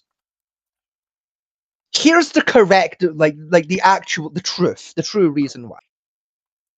Unironically, the SAS still genuinely fucking officers with a passion. So much so that the army themselves know that if they were to like take like one of these privates or sergeants and promote them up the ranks too quickly, their soldiers would turn on them fucking instantly on instinct just because of the rank on their chest. Right. Meaning the soldiers wouldn't follow the orders they were given, would second guess every single order, because it's not Frank giving me that order, it's like Commander Chief Frank giving that order. They're going to focus on the rank, not the man. Now, there is a captain in charge of the unit, technically, but he's only there as a scapegoat. Pretty much, yeah. So if the SAS do something that maybe I shouldn't have done that. Yeah, he did it. More accurately, if they were not told to do something they weren't supposed to do. Yeah. If you know what I mean. Or get caught. If they disobeyed orders, so to speak. Yeah. The highest rank technically in control is a major, and he has to have risen through the ranks of the SAS himself. Oh, I can think of. Scotty, would you say that? Oh, go ahead. Sorry, Fatman. Continue. I'll finish now. Scotty, all I can think of was that scene from Inglourious Basterds where you'll be shot for this. Nah, I'll just be chewed out. I've been chewed out before. Yeah. You remember for the original SES when they were trying to recruit SAS, they got the files of some of the best soldiers, and they went through them. And if you did not have like at least one disciplinary on your file, it was automatically tossed. Literally, yeah. Like when they were originally starting the. Like, if you didn't have a blemish, you weren't in. The average soldier got in the SS at the time had about 10 disciplinaries on his file. From either fighting, disobedience, drunkenness. Anything the military class as not military-esque was like, yep, you're in. There was, I think there was like 4 exceptions in like when they during the very first enlistment set. For the SAS, like when they first brought in like more people beyond just Paddy Mayne and the other guy, I think it was a take-in of 50, if I remember rightly. Like the first take-in was 50 men, and of those 50, I think 4. Keep in mind, all of them were hand selected. I think 4 had perfect records before they joined, but like they had specialties, like exemplary skills beyond like the average soldier. Like I think one of them was allowed in because he spoke like 4 fucking languages. He spoke like English, German, I think Russian, and fucking English, German, Russian, something Spanish, else. I think it was. Yeah, something like that. Yeah. So he was allowed in. One was a demolition expert out of Harvard. Yeah, there was a demo guy out of Harvard. But One that's not was- why he was allowed in. It wasn't because he was a demo spec or like he was from Harvard. The reason they let him in, if I remember it correctly, was because I think he had like the highest kill record in his battalion before he was in the SAS. So, but like not just like kill record, but melee kill record. Of like this guy specializes in bombs and has killed like 800 men with a knife. One was kidnapped. Yeah. He had a beer pair record. I think they got him because he was a doctor or something. It was something like that, yeah. And one was 19-year-old who had a 107 count with a sniper rifle at the time. Jesus. Perfect headshot. Yeah, that was the guy, yeah. Yeah, the youngest member. It was 17. When he joined. No, when he joined the SAS, he was 17 years old. He had 23 confirmed kills. Yeah. He is still to this day the youngest person to ever be accepted into the SAS. Yeah, and all perfect headshots from I think it was like 500 yards, something like that. So yeah, the SAS base, even to this day, SAS like even if you go for cyber recruitment, they always check your file and see how many disciplinaries you have. And they also check the reason why as well, to be fair. Because Yeah. they have to be valid. But valid disciplinaries of like you had a good reason to go against what you were supposed to be doing. Yeah. Technically, one of the favorite ones that like get disobeying orders for valid reasons. Yeah. Yeah. Anyway, let's get about an hour and a half talking random shit. Let's get back to the main topic. It's been about that, yeah. It's been about an hour and a half. What was the main topic? We're supposed to be talking about like myth and legend is what we're supposed to be For some reason, talking I thought about. you were about to say Hitler. It's because I was going towards historical fiction for some reason. Because that's technically correct, but Again, like there's some weird myths around Hitler as well, which we could bring up, but I'm not going to. Yeah, we're not going to go there. You know, like Hitler was an alien. Hitler was technically a CIA actual plant to start the war in the first place. So my absolute favorite was Hitler was a fae folk. Hitler was a fae. Yeah. Hitler wasn't an alien. That was Elvis. Because as we all know, Elvis didn't die. Elvis went home. Yeah. No, I'm thinking more like mystical, like mythology. You know, gods, demons, ancient civilizations, dragons, things like that. You know, fairies. Maybe we skip ancient civilization because I'm not in the mood to get into a fantasy discussion today. But like, no, neither am I. But if I have to explain to one more motherfucker that like, no, there isn't a second Earth buried under the fucking Earth's crust, I'm gonna lose my. What the fuck was that? Wait, hold on. There's not a second Earth buried under the Earth's crust? Well, there's not. No. What the fuck just happened outside? I think so. No, because that was like loud. Yeah, that was my penis falling off. Sorry, I'm screwing it back on. I'm wearing a headset. The dog wouldn't have heard that. Oh no, I see. There's a group of youths playing kick-a-bin in the back alley. Right, no, the first one I'm going to do is a weird, controversial one. Because oh boy, here we go. It was brought in a couple of movies, but the movies based on this myth for a joke, and that is the Vernonites. Oh, you're gonna have to remind me. Vernonites, basically. Yeah. What? The theory goes that James Verne, the writer of 30,000 Leagues Under the Sea. Right. Yeah. He actually wrote about places he actually went to, and historical facts. And in right. Books, yeah. Right. Okay. And in his books, is actual directions how to get to this place, like the center of the earth. Like, oh god. Nemo's ancient submarine he stole from an ancient civilization of underwater creatures. Oh, what the fuck was that thing called? Thank you, Nautilus. Yeah.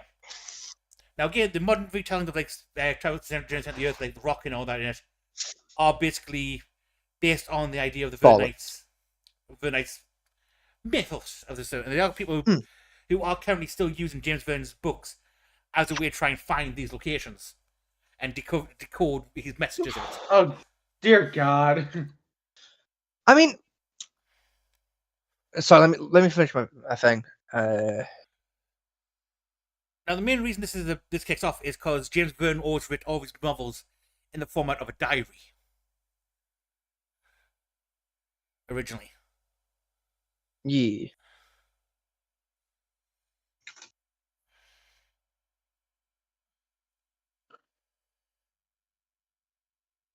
Which was...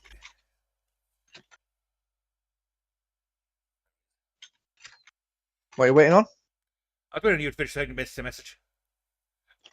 Oh, don't don't do that. You throw me off both. Like you throw me off both tasks. Just keep going. Wait for you to jump into the conversation now. That's basically it. This one. No, it wasn't. You were in the middle of a sentence. I finished my sentence. My first sentence was Fucking James Verne wrote Verne a diary. right, well, Echo, you fucking jump it. But you can clearly see I'm busy. Fuck both of you. Fuck off.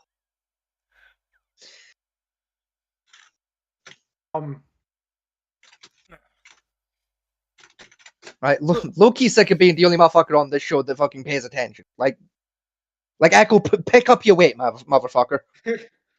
Powerhouse of the cell is the mitochondria. What? The mitochondria is the powerhouse of the cell. You fuck you. Turn your listening ears on, people. Fucking what more do you want? So yeah, it was. I think I remember the manuscript, particularly the general center of the Earth, was that there's a cave in the Arctic, which leads down. It's I think it's like under the ice sheet or something in the book.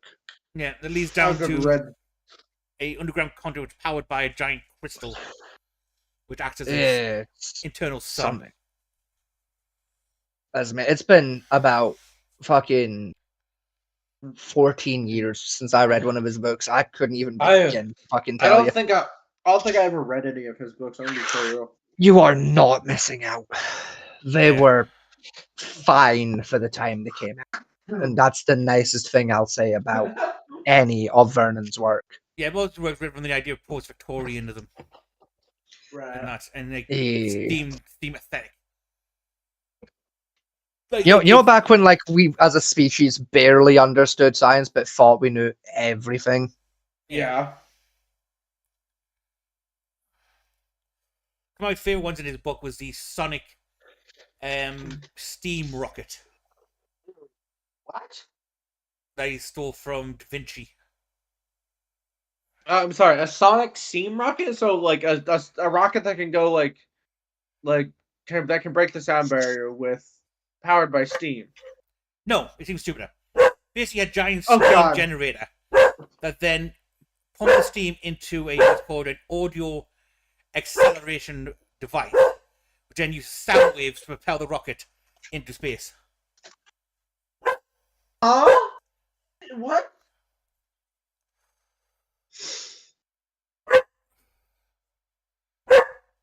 Yeah, Victorianism. It's basically Victorians believe steam could have solved everything and sound, and they really started experimenting with sound and stuff like that. Because when the theory was like how guns work was a sound wave pushed forward the shell out of the gun, and that forgetting what an explosion was.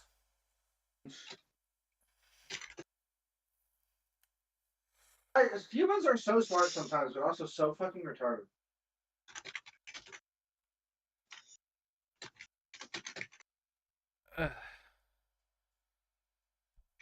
Oh, well, I think the next one.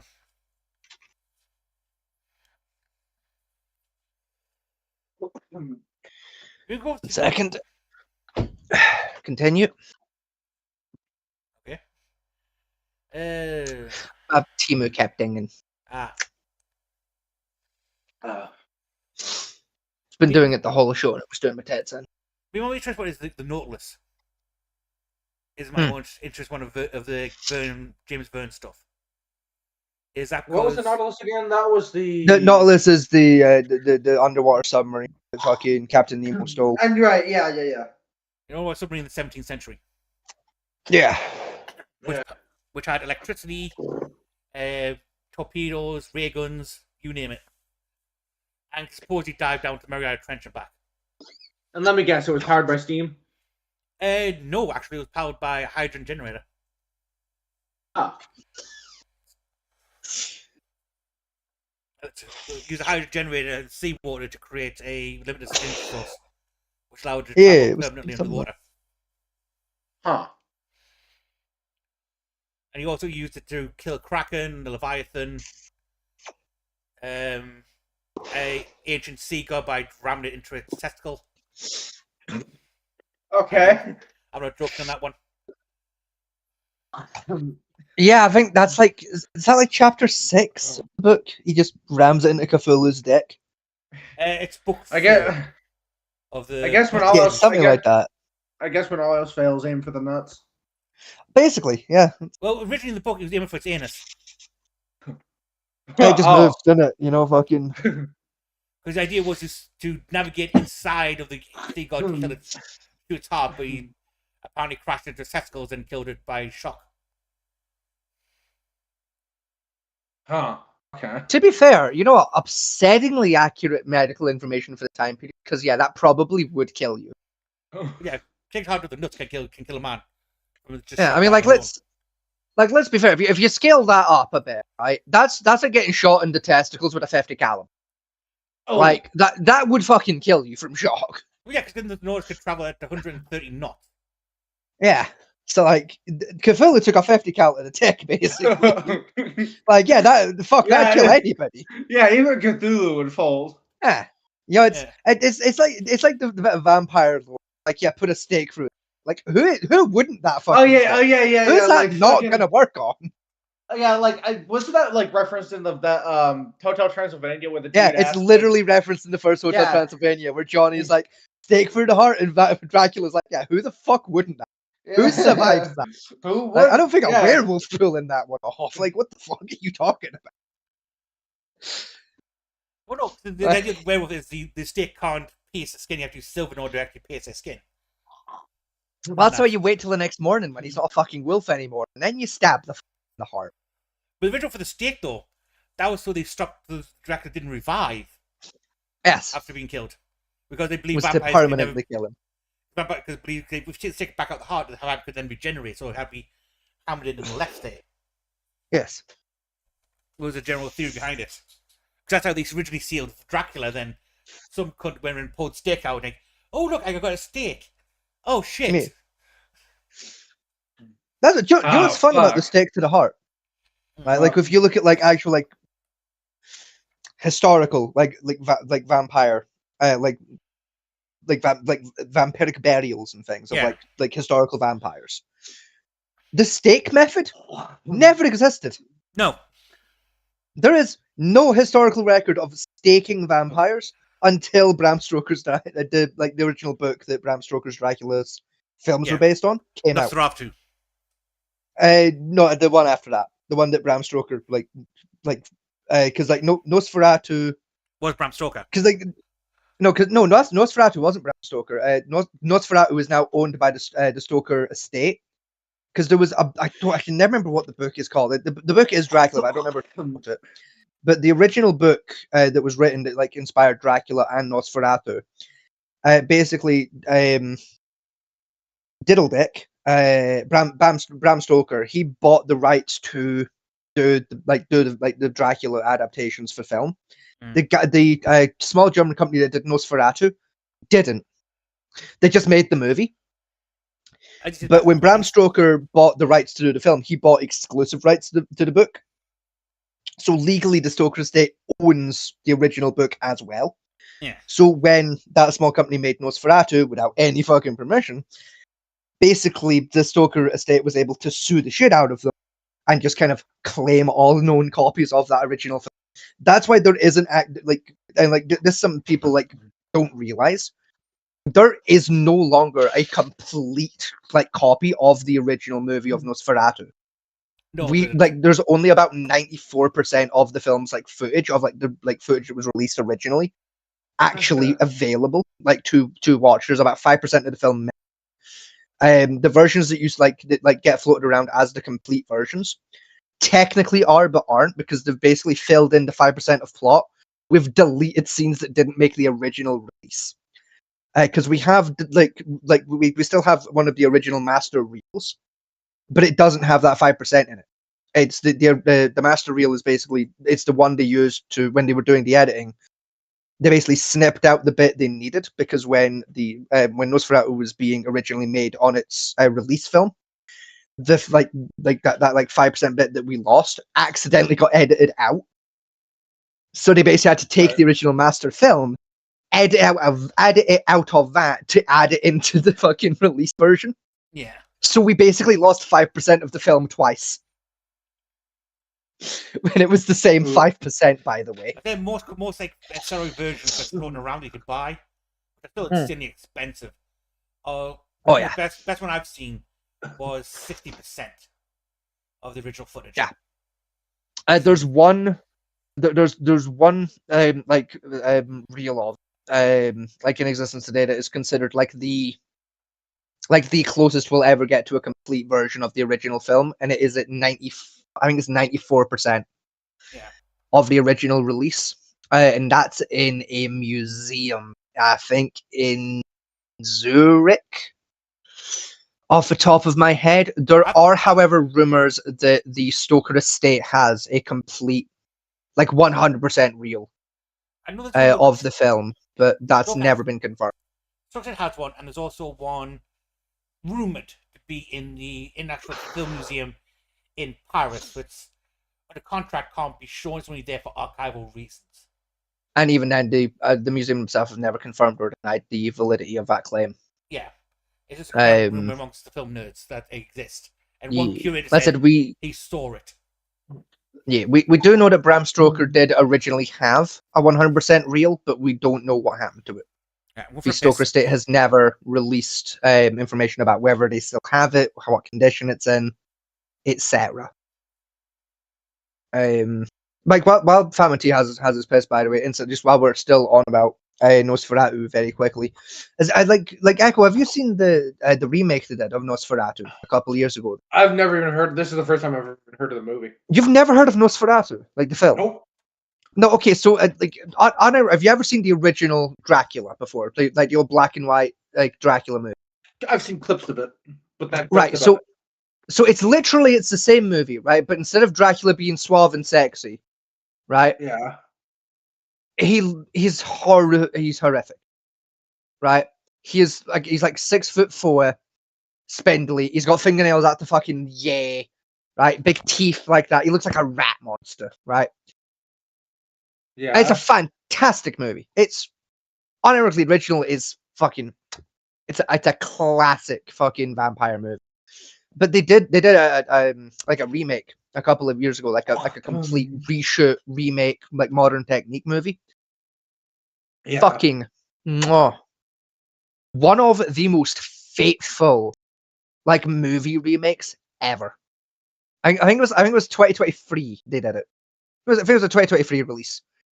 Fucking spectacular.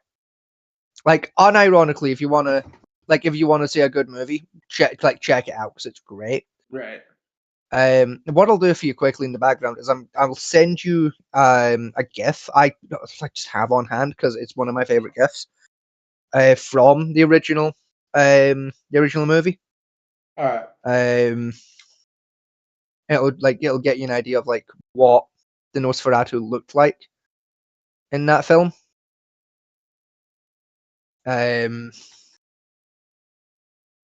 Like this film was such a phenomenon. A random clip of it got used in a couple random clips of it got used in an episode of SpongeBob. The GIF I've just sent you is from that episode of SpongeBob, by the way. What? I don't remember the plot of that episode, but for some reason, Nosferatu is the bad guy. Huh. Okay. Honestly, actually, no. No, that's on par for a SpongeBob episode. Like SpongeBob and regular show. It's always like fucking. Well, with regular show, like SpongeBob did this occasionally, but like regular show did this the most. It's like, yo, we gotta fucking like clean a basketball hoop, and then like 10 minutes later, they've summoned the god of basketball and have to beat him in a pickup game of basketball. You know, more or less. So I've sent you a second GIF now. That's what Nosferatu looks like in the remake. Oh, okay. Like, oh, it's like you can see they've gone like a slightly different direction, but like they've still kept like the vibe. It's Yeah. and I said, it's a great. Obviously, the remake's a little bit more kinky than the original because like it's a different time, all right? The original was made back in like the 50s, so like people were still very hush hush about the sexiest times. But these days, people are very open about the sex, aren't they? So it's a lot more in your face about Speaking the of, general I'm gonna- story that was being told. I'm gonna go for a piss, and I'm gonna like follow up on like something. I'd say the original Nosferatu was 1920s. Was it the The- 20s? It was a sound film originally. I thought it was like the 50s. 20. It was done at the midway between black and pure silent and talkies, and it was originally a silent movie. That's it. Real quick, I've just gotten a message in the background from one of our viewers. Someone is watching live right now, and I just want to very quickly take a moment to do a shout out. Shout out to Brenda, big Brenda in the back there. Shout out to Brenda. We love you, Brenda. You're a vibe. Everyone say hello to Brenda. Me and Brenda are friends. Say hello to Brenda. Hello, Brenda. Hello. Yes. There we are. Hello, Brenda. So, I have no clue if Brenda can hear this or not, but I know her grandkids can. So hello, Brenda. so She can't. She's not here. She's not home. Oh, that's a tragedy. So, yeah. But yeah, it was Say hi to Isaiah and Illy though. As I know, because I only know that you guys can hear because like Ellie messaged me in the background Yes. saying, He says so. I say the original Nosferatu, the very first one, was done as the way it was made the way it was Yo, made. what's up? You can't Hello. see you. Oh yeah. Yes, he can. Yeah, you can. No, I There you can. go. Those two can. I can. Okay. You can Now we'll remute.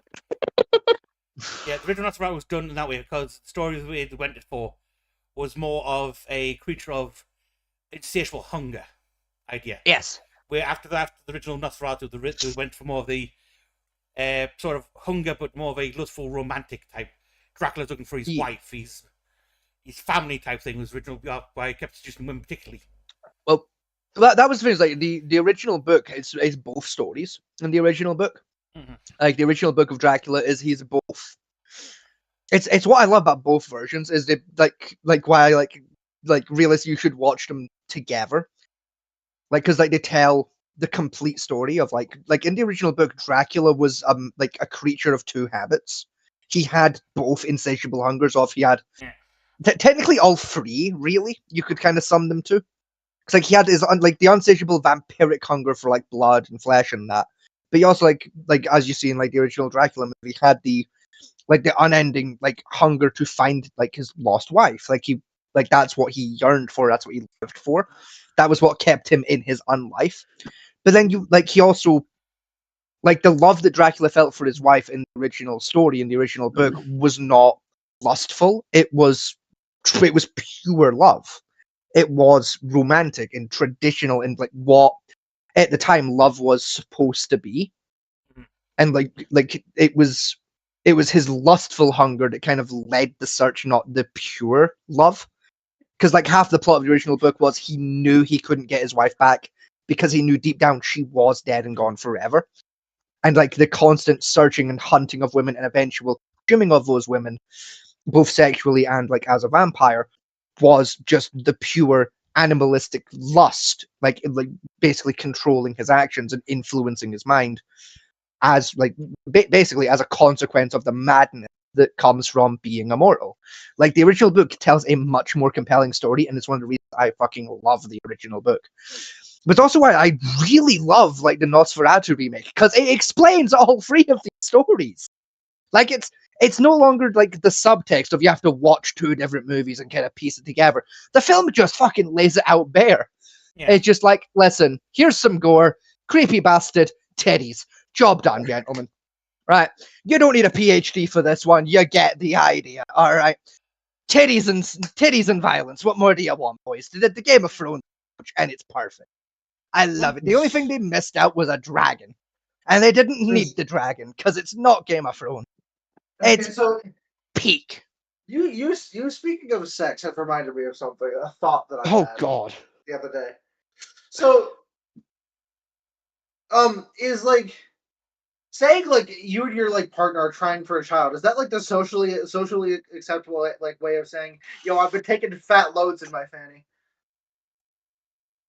Technically, it's a socially acceptable way of saying we've stopped purchasing condoms. Yeah. Fair enough.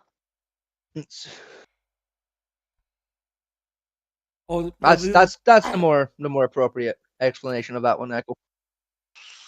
If you want to myth go along with that one, is the night was called the watchful consummation of marriage, which was a myth Yes. spoken in medieval time, is to prove the fact that king and queen slept together. Their first time ever doing it was in front of the courtiers, as they were both stripped naked at the altar to have sex right there in front of the entire court. Oh, okay. Yeah. Huh. There's no historical evidence of this ever occurring, by the way. It's one of those myths that happened at some point. Yeah. But it's like the what's is it the I think it's like the law of claim or something. Law of first claim. First night. Yeah, the law of first claim. Like Game of Thrones made it like a lot more popular, and I will never forgive George R. R. Martin for making people more fucking aware of this bullshit. Yeah. Of like there's like a myth slash lie going around that like in the medieval period, like the king had the right to claim like any woman on the day of their marriage to like basically take their virginity. No, that there is never in any culture historically was that a fucking thing ever. Yeah. I have no idea where that myth came from. Braveheart. Historians don't know where that myth came from. Braveheart. Like, and this way, you say Braveheart, but no, there are stories that predate that movie with it in them. Yeah. But there's zero historical evidence of this. It was supposedly an ancient Historians have been arguing 70 about where that myth came from. We don't know. The closest one I can get to, from what I understand, is the night of first claim was the idea that husband has first claim over his married partner, not concubine, but his married partner. Right. Yeah. This was during the time where most nobles had a wife and like 3 concubines to make sure his bloodline continued. Yeah. Right. Yeah.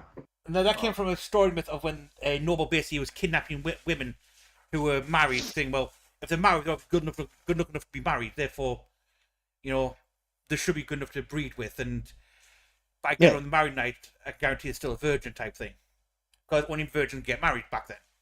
Yeah. That's where it came from. Close to it came from, but the actual law. But even then, there's like limited historical evidence that actually happened. There's like stories that it happened, but no like written record of those kidnappings. Yeah, it was from what I can tell, it was slanderous letters sent down between Catholics and Protestants at the time. When the Protestant movement was starting, saying, "Well, Catholics will steal your wife, try and get married to her, and breed with her," and then it's like, "Well, no, the Protestants are doing that, not the Catholics." Type thing. You know, Which realistically, given the Protestant Church was started by Henry VIII, literally so he could have more wives, you kind of have to side with the Catholics with that propaganda of, if anyone's going to steal your fucking wife, it's the guy who's had 9 divorces. Yeah. Well, 6 by the time he started the church, but same difference. In fact, no, I think it was 5. Same difference either way, alright? The big for the popularized historical thing, which was then made into history books, odd enough, was Braveheart. Which started... Yeah. That's what I always like to target Braveheart is that's what popularized it, but not what started it. That was got in the history books, oddly enough. That's like Braveheart put down as a historical accurate rendition of William Wallace. And it's not. It's so not. It's one of the most historically inaccurate. Unironically, fucking James Cameron's Avatar trilogy is more historically accurate than Braveheart is. Yeah. And that shit's got blue people in it. Even Star Wars. That shit's got blue alien giants in it. Even Star Wars was close to historically accurate. Unironically, Star Wars is a more historically accurate retelling of the story of fucking Braveheart. Unironically. Yeah. And it's not even on this planet. No. Just to give you an idea of how inaccurate it's in the Braveheart galaxy. is fucking film. Yeah, it was in another galaxy, far, far away. Yeah, and it's still a more historically accurate telling of the story of William fucking Wallace and Braveheart could ever dream of being. Fuck that movie. Seriously, fuck that movie. I have spoken at length, Yeah. both on this show and in private conversations, about how much I fucking hate that fucking movie. I Yeah. despise that movie. Every single thing they could have got wrong, they got wrong. Every single thing they might have got wrong, they get wrong. Everything they had no right to get wrong, they get wrong. The only thing they got right is the fact that it's set in fucking Scotland. Yeah. Everything else is just made up bollocks, and I Yeah. hate it. I do love his like the whole like half the movie where he's having a fucking romantic romance with a freaking French princess. Yeah, who at the time would have been about 4. Yeah. By the way. Oh, So this movie is basically calling Scotland's greatest fucking like historical figure a pedophile. Yeah, so remember in the movie saying he got pregnant. Yeah, What? that is literally part of that film.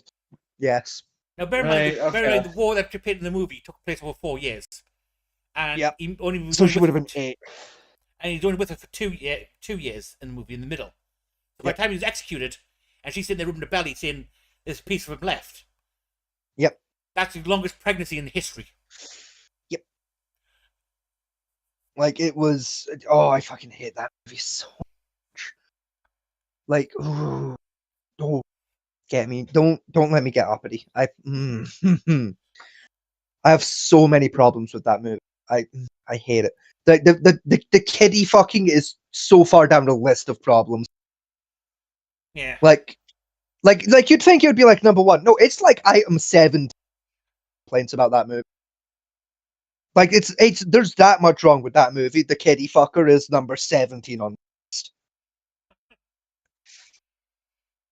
Like upsettingly, the fictional kiddie fucker is higher on my list of problems than the actual kiddie fucker in the movie. Oh, there's a kitty fucker in the movie? Several. Unironically, there are 4 different actors in that movie that are now today convicted pedophiles, by the way. Oh god. They're further down the list of problems I have with that movie than the fact that they're calling a national hero of my country a pedophile. Yeah.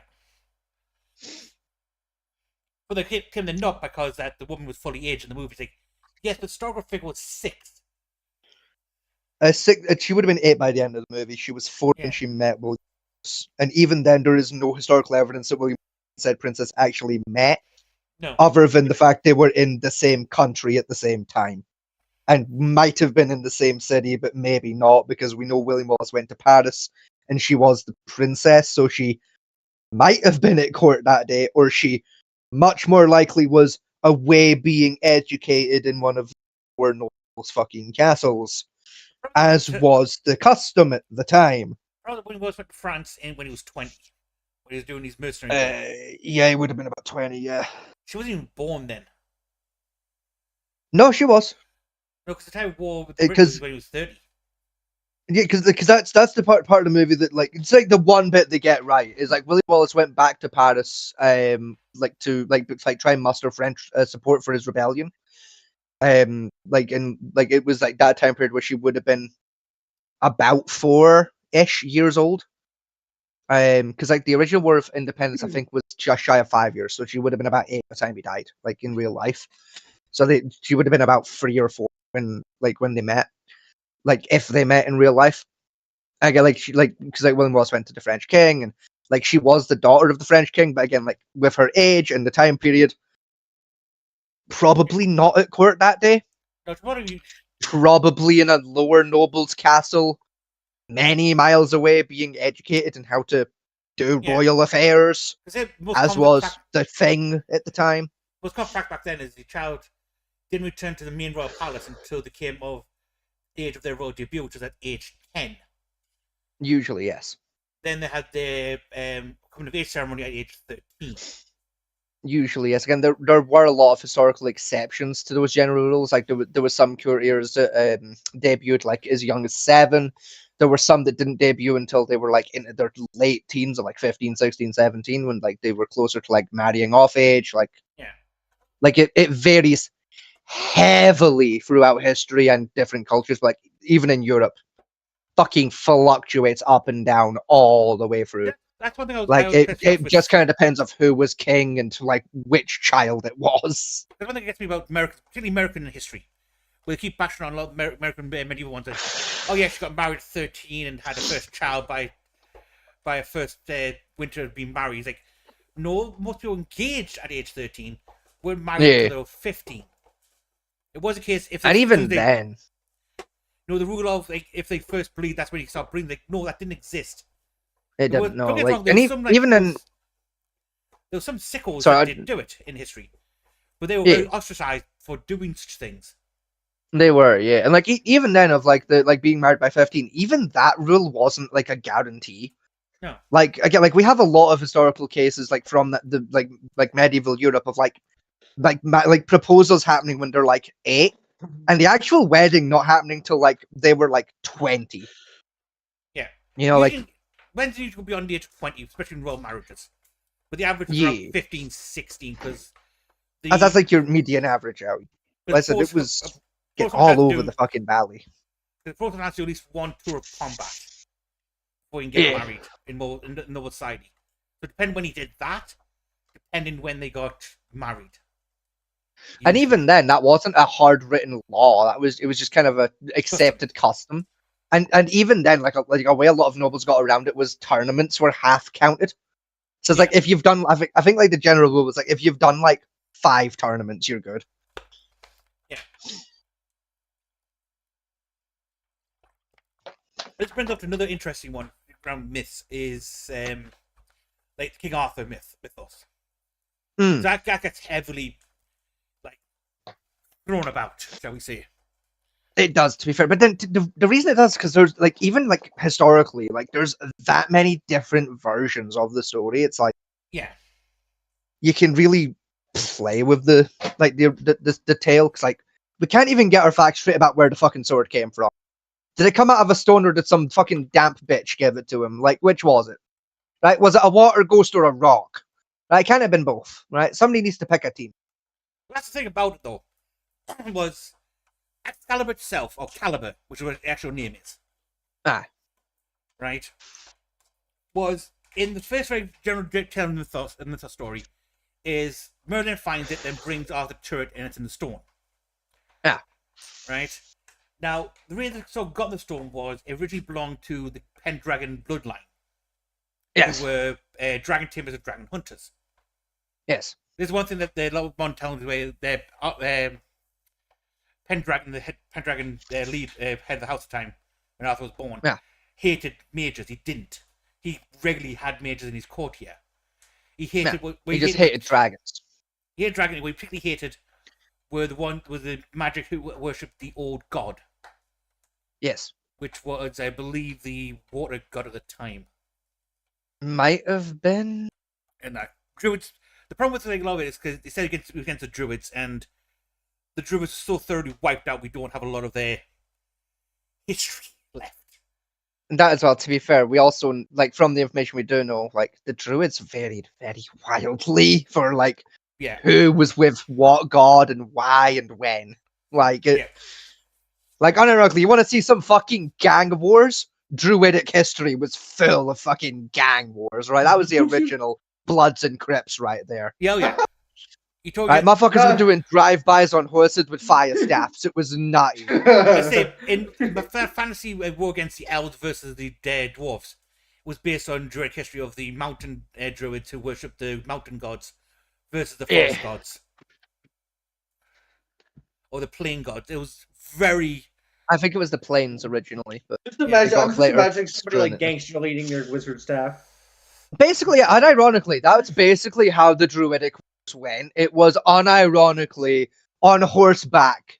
Blick, motherfucker. Blick. Like, he's got a switch!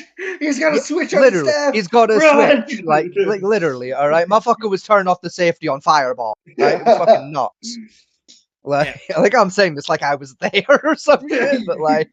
yes, I remember witnessing the Great Druid Wars. Oh, yes. I fought in that war, don't you? I was on the front line with your man Galavas. Knowing your life, you probably were there. Wouldn't surprise me either at this point. But Like, my- if you told me you were there, I'd believe you. My favorite one was was walking trees, which devoured The the ants? 7 clansmen not of them. the plains. Italian. That's one of my favorite ones, where the 7 clansmen walked into the forest to kill out this druid sect, and the trees ate them. yes. Yes, Delicious. Do you know what I really like about that story as well? It's like, I really like looking at like cultural stories like that from history, and then like looking at like what else was happening in the area at the time, and like getting like trying to like dig out like the etymological roots of like what actually happened in the story. Do you know what they're like? There are documented reports of happening at the time in in Scotland and specifics, like during this time period. Go on. There's reports of wolves learning how to climb trees to ambush people Yeah, from the trees. So I'm sure that like a lot of historians, myself included, believe the actual truth of that story is the Druids entered the bit of woodland, and unironically, wolves just pounced out of the trees and got them. See, my one was the Because like we have evidence that it's like a small pack of wolves around that region at the time had learned to pounce out of trees on targets. So like it kind of lines up really fucking well. one I remember learn that, the story where I linked up with it was the one from North Yorkshire in the Lake District, where we had an outbreak of boars Did in it? forest areas. And Alexander thinking, well, yeah, the pigs ate them. Of course it did. As it real quick though, to answer Echo's question of how did the wolves learn to climb trees? At the time in Scotland, we had big cats. Right. Still. Okay. We still So had they're like just- native so big they- cats that did. So they just watch the big kitties go up the trees and like, oh hey. Basically, yeah. that's I not a like bad idea. unironic because it was only like I think it was like an 18-mile radius, give or take. That like the reports were happening for like various villages of like, yeah, we saw these wolves climbing trees. It was weird. Yeah. And like we know, like again in that region, like there was a wolf pack that like was constantly being reported as doing that, but we also know it was a hotspot for like big cats. Like at the time. Yeah. Something else that we know as well is like before those reports happened, it was very rare for reports of wolves in that area in general. It was almost exclusively big cats. And then there was about a year where there was like sporadic reports of wolves here and there in the region. And then like a 5-year space where there's wolves climbing fucking trees, jumping on people. And then no further reports of wolves after that 5-year gap. The last report of any wolves happened when I was one of the advisors to the last king of the Druids, father of Boudica. If anyone remembers their name, they get a cookie because I don't in a minute. I don't. But the Celtic king that was the father of Boudica, one of his advisors. I think it was Samson. I don't remember. One of his advisors at the time was traveling through the same area, like with his entourage, and they got jumped by said wolves. And like there's like a written like retelling of it, like from said advisor, like I think like 5-10 years later, like after the events of like he retold the story and someone scribed it down on his behalf. And the way he told the events as happening is basically him and his group were like going through the forest. And as he described it, the entire wolf population of the British Isle descended from the heavens. Half of that population jumped seemingly purposefully onto the business ends of our spears. The other half landed about as gracefully as a sack of bricks onto the ground. The few that survived the landing were swiftly dispatched. About 10 of my men were lightly wounded. So we believe what happened is like basically like for the last year of that 5-year space, people figured out to just stop going into the woods. So the wolves had to compete with the big cats for like animal prey, and so were unironically starving to death. Right. And had such bad malnutrition that when they attempted to, on that occasion, basically jump big prey, they like half of them were like blind from malnutrition, so couldn't aim, and the ones that could still see had such weak bones and like muscles that they just broke their legs on landing, leading to them just kind of being stabbed. Right.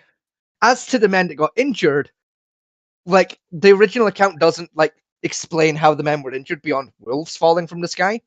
So we think what happened was just a large number of very malnutritioned wolves landed on top of them, slightly injuring from like landing on the floor. So that's where cat and dogs come from that account. Cats and dogs. It's one of the like places like we believe that the phrase came from. There's like a lot of other historical like examples that like people point to for cats and dogs, but that's one of them. I haven't heard that phrase in forever. But what other fucking like accounts could like have inspired that saying?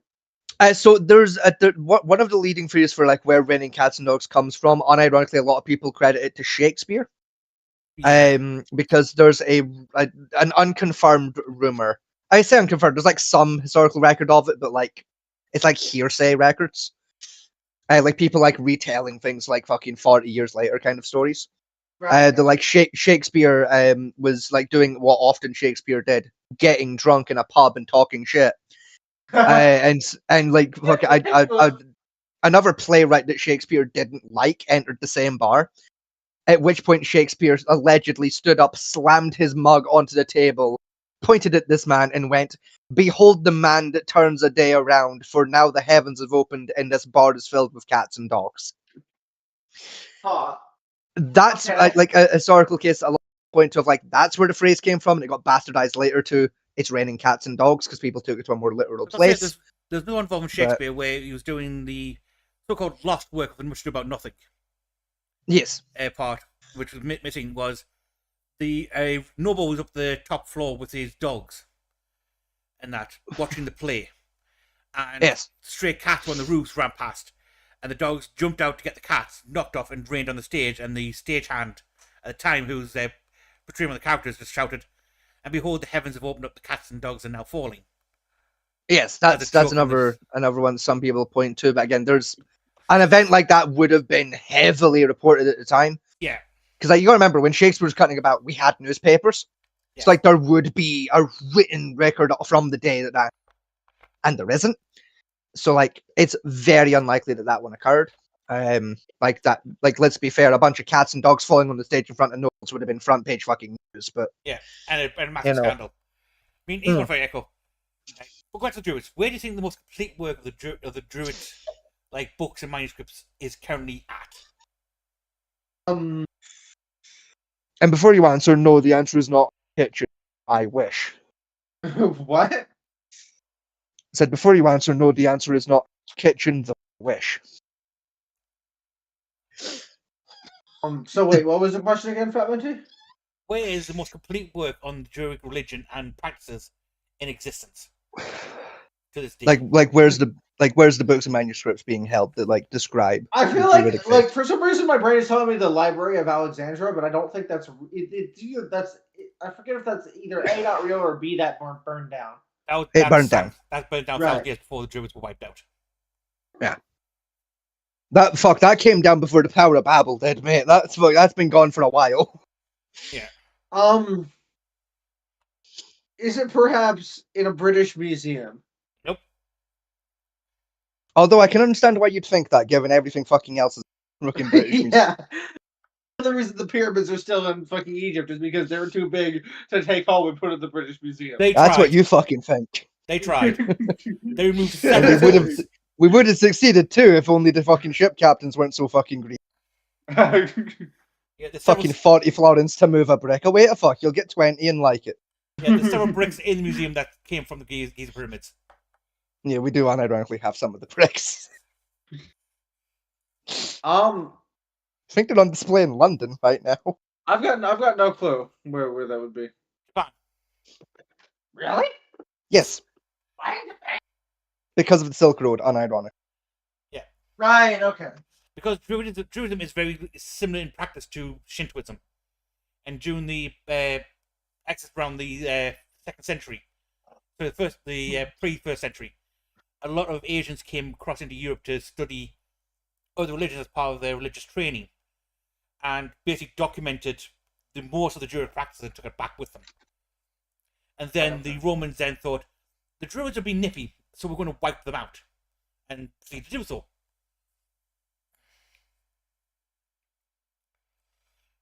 And they killed all the Druids and burnt any records they had. So the most complete work of their practices and rituals is currently sitting in the Japanese archives. Right. Okay.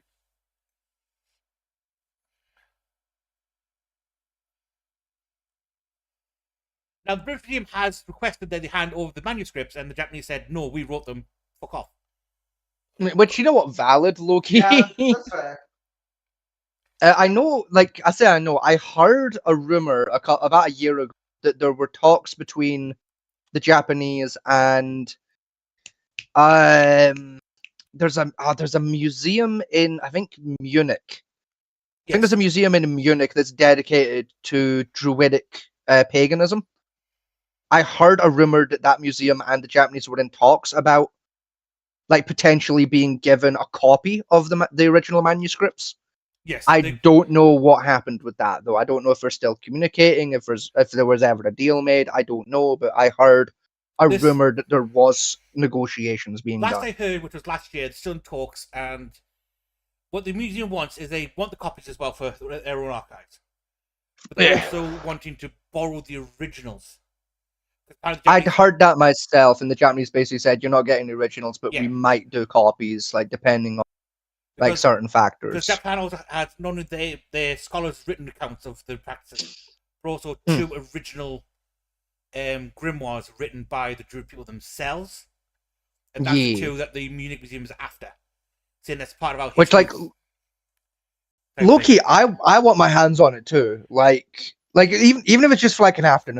Like, do you know how fucking cool it would be to sit there and, like, even just to be in the same room as something that fucking old? Yeah. Like, because, like, unironically, those might be the oldest historical artifacts still in existence at this point. European ones, yes. Definitely European like, artifacts.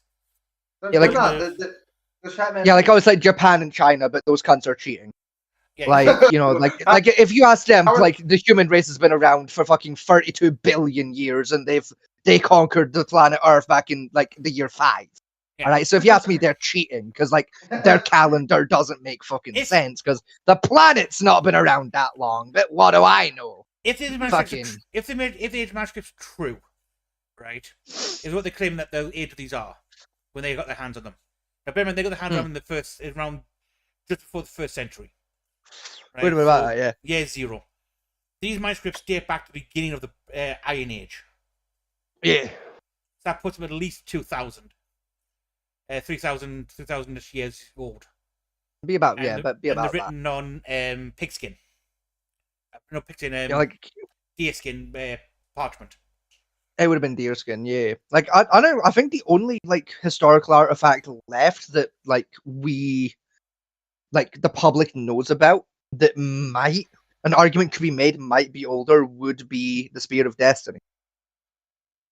Like, and it depends on how you want to talk about the Spear of Destiny aging-wise. If you're about the Lance of Longinus, the one... No, the thing, yeah, the one that, like, stabbed Jesus. Yeah, the Lance... Because, like... There's two names, the Lance of Longinus. Yeah, I know it's Spear of Destiny. Because, like, if you want to... Because, like, it comes down to the philosophical question, doesn't it? Like, was the Spear of Destiny... Like, do you age it from when it was first forged? Or did it become a new thing after it stabbed Jesus and should then be dated from that stabbing? You know, it's like... Because, like, we don't know when it was forged. So, theoretically... Right. Technically... It could be as old as, like, it could have been the first spear ever forged for all we know. It's like, but, like, probably not. But, like, the problem is the Spear of Longinus or the Spear of Longinus appears up 3 times in history. Yeah. Right. Once was when it stabbed Jesus, and that once prior to that, if you go to the Bible, which was one of the weapons carried by Solomon. Something like that. Yeah, I think it was Solomon. The first temple. He used it to quell the demon uprising and kill 70 demons. And another time is Richard carried it when he done his first ransacking of Jerusalem to take it back for Well, let's get that cleared up very quick. Richard believed he carried it. yes. Let's be completely fair. Richard the Lionheart, fantastic military leader. He wasn't all there upstairs, let's be fair. All right? The man was a little fucking nuts. That's when the name changed to the Spear of Longinus. But also, that referred to a sword as well. Bear in mind. Yeah, like even then, Richard the Lionheart wasn't fucking turned on upstairs, all right? The man was borderline schizophrenic. So, like, he believed he carried the Spear of Destiny. Now, Exactly, Echo. Like, the wheel were spinning, but the hamster was long dead. Now, biblically, Like, if you believe the story goes, when Jesus, because of his divinity, couldn't die, or any weapon could pierce him, right? well, So, well, yeah, that's generally how the divinity story goes, because he was like, hung on the cross. I was gonna say, like, hear me out when I say, while not a traditional method, a nail is technically a weapon. Yes. Like, it's a sharp, pointy object, and in the case of crucifixion, is being used to cause physical bodily harm in a violent manner. Now, Scotty, I raise you that anything can be used as a weapon. Well, true, but also, like, because, like, my point with a nail is, like, it's being used actively as a weapon against Jesus, and it pierced his skin. Because if it didn't pierce the skin, it wouldn't have fucking pinned him to the wood, would it? That's kind of how nails work. They kind of have to go through to kind of pin you to shit. Now, this is the problem you've got. You know, like... This is the problem you've got, right? During the time Jesus was crucified, the Romans didn't nail people to the cross. They tied them to it. Correct. First evidence of nailing to the cross for Jesus didn't come about until the Council of Zion, when they rewrote the Bible. Yes. Then it was changed to nailing to the cross. All the pictures of Jesus at the time were bound to the cross. And that's all the Bible says at the time. Yes. Was bound to the cross. Nails came later. That's why, like one of the, like, few things I love about the Catholic version of, like, the crucifix is, like, in Roman Catholic pieces, he's nailed and bound, because, like, there's argument of whether he was, like, nailed or bound, so they do it as both. Yeah. So the general story goes, because it's just easier. The only way for Jesus to die, and God took mercy upon his son, was he blessed the spear of the knight of the centurion watching over the crucifixion.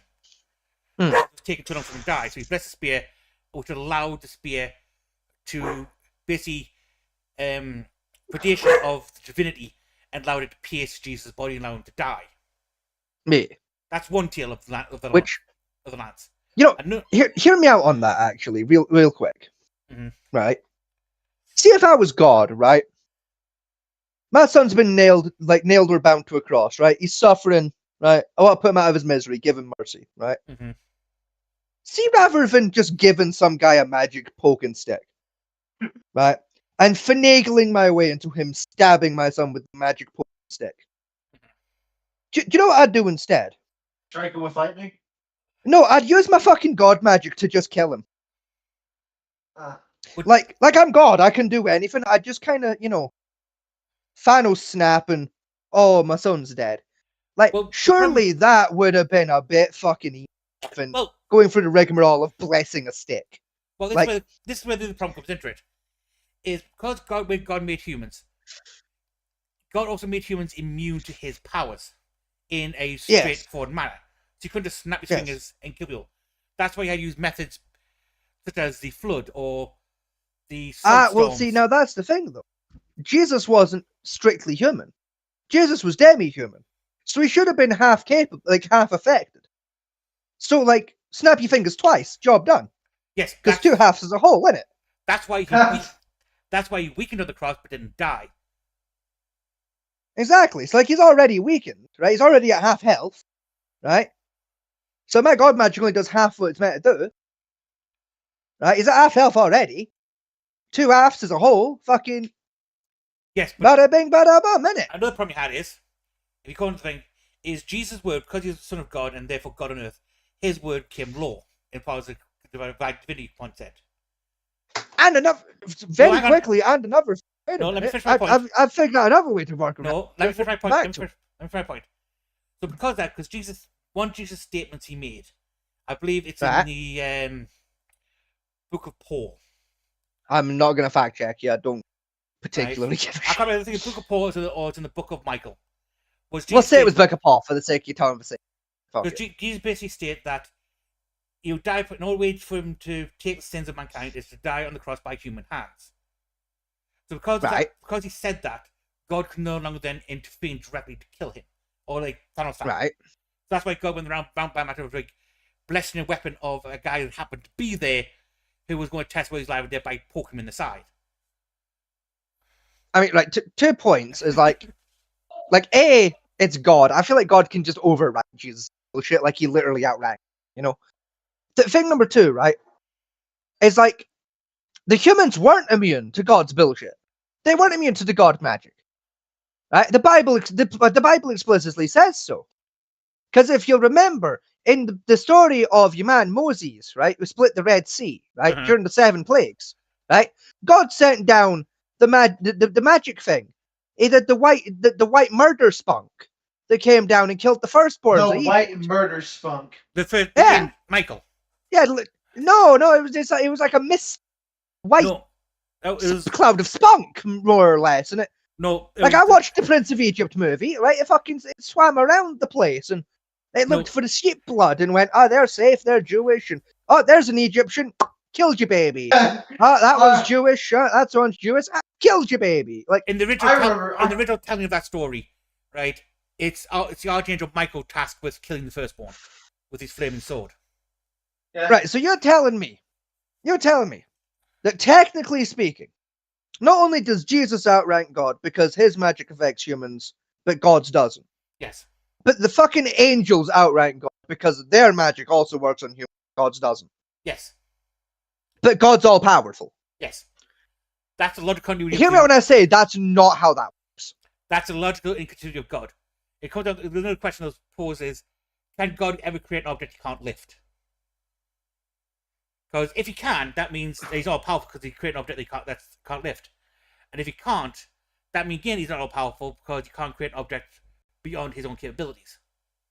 What if he just makes an object he's just not? That's different because can he create something? Look, he's still not. He still can't lift it. But it's not like he's not physically capable. He's just not willing. Yeah, but the fact he created an object that he can't lift means he's not all powerful. That means he's created something outside of his capabilities. And as all Not powerful, necessarily. And as all powerful, there should be nothing outside of his capability. No, because like all powerful and all capable are very different concepts. You know, for example, right? If God happened to be afraid of spiders, not saying he is, but if he was hypothetically, God would be physically capable of lifting a spider off the ground, but he might be unwilling to, because like spiders freak him out. Like, but that gives being God all that's still going to all powerful. That means that's something God fears, and that's not a divine being. Because divine technically being it is, fear. because if you think about it, all powerful means he has all powers. Theoretically speaking, having a fear could be considered a power. That on top, giving oneself a fear is in itself a power. No, so technically, to be all powerful, he would have to have the ability to have fear. Yes, but all powerful also means he can't have any weaknesses, and fear is a human weakness. Correct, a human weakness, not necessarily a godly weakness. But anyway, so again, fear is only a weakness in humans because of human hubris. You know, our own fucking eccentricities that correlate alongside that fear that create it as a weakness. In a different creature, fear can be power beyond a weakness. Now, another version of the lance, again, the same concept of stabbing Jesus is, it was Jesus' divine blood which then tainted the lance and then created a false idol. Although it created great power to the people who willed it in victory, it also drove you fucking mad.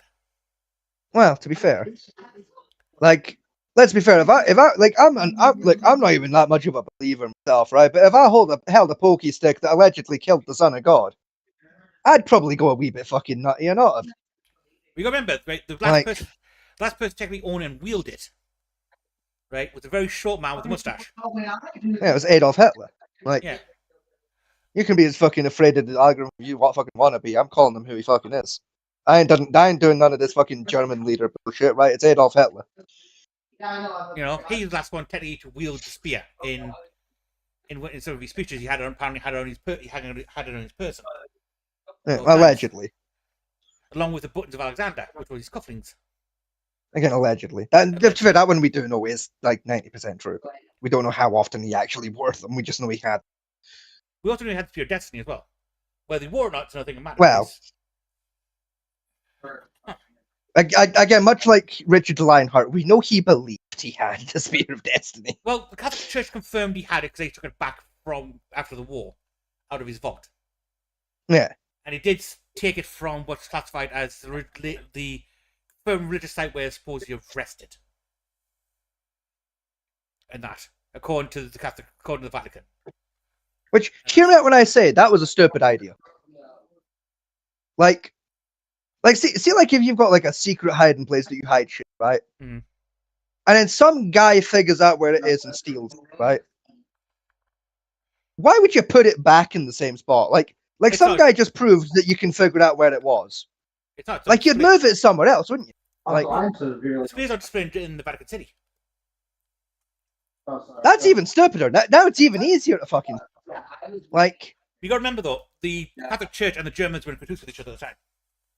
It's still stupid. So the debate is whether or not Hitler actually stole it, or the Catholic Church and handed over. If they did, the Pope didn't know about it, because I can tell you for free, the Pope at the time did not like Adolf. Yes, but the cardinals did, because you're solving their Jewish problem around Jerusalem at the time. Because the Catholic Church at that time really hated the Jews as well. Actually, speaking of like Hitler and this, right, I learned something interesting recently. What's that? Unironically, right? That like loosely relates to this. Did you know that World War II wasn't like the first Jewish Holocaust? Yes. Like I didn't know that. Not only was it wasn't the first one in Europe. Mm-hmm. Unironically, King Sigismund of Hungary did one like fucking a couple hundred years beforehand. Yes, so did the Cretes as well. Did one. Yeah, like it was during the Bohemian Civil War. Where like Sigismund of Hungary kidnapped his brother Wenceslas and like invaded Bohemia, and it was that whole mess. It was during that time in the city of Kuttenberg. If I remember it rightly, the exact event is known as the Kuttenberg Massacre or the Kuttenberg. What have I come back to? Something along those lines, anyway. Where basically soldiers working for Sigismund's army basically just fucking tore through Kuttenberg's Jewish district, just looting and pillaging, like just at will on Sigismund's orders, because the Jews had been accused of harboring some of the rebels in the region. The earliest Holocaust of the Jews I know of was during the 1020 BC, when the Jewish people set up a large settlement in the Greek islands. And I think it was Athens. It might have been, yeah. Almighty Zeus proclaimed you assholes and just vaporized them. That sounds like the Athenians, so I'm gonna say it was Athens. Yeah, like that sounds like something Athens would get up to. So kind of like the Jews. Booth. I mean, let's be fair, right? For as gay as the Athenians were, they were wildly racist people. Yes. Like they were. I'll be honest with you. Half of the time, they didn't like each other. You gotta remember at that right? time. Like when Athens wasn't at war with someone, they were actively engaged in a civil war. Like districts of Athens were fighting each other. Oh, so it's they like were that racist. So it's like the Middle East, like how like different. Honestly, yes, it was like the Middle East, but like 45 square miles. Echo, it was nuts. Come on, at this time, a single 13-year-old girl, right, had complete control of the country by saying, I have a prophecy that such and such is going to do something, and that would cause wars and massacres. Literally. Also, I'm going for another shit, so I'll be back in 2 minutes. The Oracle of Delphi had, all the leaders went and talked to her first before they made a decision, and she could do whatever the fuck she wanted at the time. She also made shit up like all the fucking time. It was funny. Anyway, I'm going back to my shit. Yes, she did.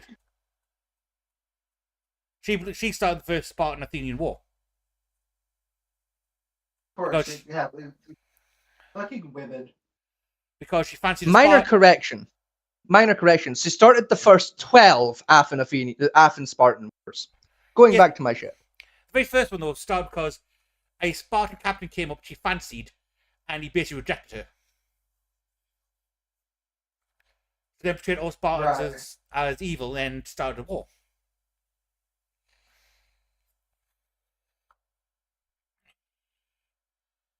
That's how much power these 13-year-old virgins had. Oh. If you think that's insane, wait till you hear how much fucking pull power femboys had in it. I'm Oh. going back to my shit. Yes, that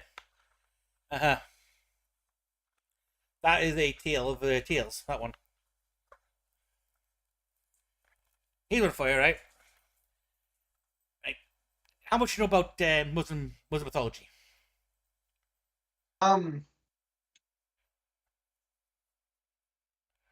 I know they like little girls and goats. That's about it. Oh, you're in for a wild ride here. I also know they don't really like. I don't. Also know they don't really like each other. They're Like, each other. But, right, do you know there's a reason for the baggy trousers they wear, one with the big crotch area? no. There's a very strong religious reasons they have all Muslims wear it. And that's because in their mythology, Muhammad, their greatest prophet, shall be reborn to the Muslim people in their greatest need through a man. So them baggy pants there are to catch the baby. What? What? All right. Okay. Hold on. Whoever made that religion, oh god, they did so many drugs when they were writing. Oh. Right there. Fucking, we gotta watch what we're saying right now. This conversation alone could make the Middle East crisis 10 times worse. Alright, we are three painfully white men talking about this. Like, let's rein it in a little bit before we cause the Middle East to catch fire permanently. Right, just us talking about the Muslim faith could easily destabilize the planet at this point. Like, let's be a little more careful, shall we? I'm sorry, Right, man. I don't know about you guys. I like having books on my house. All right, there's three people I'm not aiming to upset for reasons of liking my mailbox. Right, that's the furries, the Irish, and it's for the same sole purpose of liking my mailbox where it is and not in space.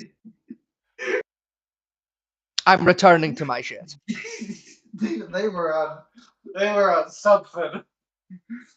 The problem is what's part of it, out of all the hadiths that they dissect the manuscripts, that's the only one they all agree on. It's like they're killing you over wearing the wrong turban, but no. The baggy pants where the baby's gonna pop out of your dick. Oh yeah. That we all agree on. So, just real quick, I'm gonna keep doing this periodically. Yeah. Upsettingly, I know more about the Muslims than I really care to admit to. Like, so I'm gonna tackle the turban comment, right? And I'm gonna tackle it in two different ways. A, no, they don't. B, I'd like to point out you currently live in a country where you can get shot for wearing the wrong color of flannel shirt. So, like, Something happened that I'm not aware of. oh, just the last 82 years of gang warfare in America? Oh yeah. Like, motherfucker, if you wear the wrong football team's fucking jersey in the wrong part of the wrong city, you get glicked. Like, Also, about the turban thing, was the turbans also designated the sect of Muslim you were, by binding colour it was. yeah, Also, it's so- like, even then, the binding has a lot more to do with it than color. Also, the colour designated what caste you belonged to, whether you're royalty or lower class. The lower Yeah. you were, the whiter the turban was, because that's the cheapest material you could get. And that was more of a social thing rather than a religious thing. Same with the burqa. Yes. That was purely done originally to stop the women being kidnapped. Yes. That became a religious thing later on. And they were not the first ones to do it. It was, in fact, Genghis Khan was the first one to do it. I think he was, yeah. I think you're right. The Muslims borrowed that of Genghis Khan when he started sacking some of their cities. Some. Yeah, some. You want to try again and with the correct word this time? Now, you've got about being sensitive to Muslims. Some. According to them, Genghis Khan only took Was 3 most. cities. Yeah, he only kept 3 of them. The other ones he burned to the fucking ground. Why do you think the Middle East had so many ruins? Genghis Khan is why it had so many ruins. Emphasis on the word had. Yes, because now we sold off to the Americans. No, it's because they've been bombed out of existence. I'm still mad. Do you know how many, unironically, do you know how many historical, Oh, yeah. archaeological sites throughout the Middle East have been lost because of the ongoing constant conflicts in the Middle East? Yes, I do know. And Americans are responsible for half that damage. The thing that makes it worse as well, right, is the ones that don't really get touched are ones we already know everything. The ones that have been bombed off the face of the earth are ones we didn't fucking know anything about yet. Oh. Yeah, one of my biggest ones is the Temple of Isaiah. Yeah, I'm still so sad about the Temple of Isaiah. It was such a nice location as well. You're talking something from the Bronze Age. And just literally. Bronze Age, we just found it, about to dig on it, and the Americans vaporized it. It was literally like a week. It was ridiculous. Because I quote, the missile went off course. I'm still so sad about the Temple of Isaiah. It was so pretty. A 1,000-pound bomb goes off course and just vaporizes the entire temple. And the other one was the Lost Temple of Solomon. I was most upset about. And that was the Syrians did that one. Yeah, to be fair, I would have been sad about it, but also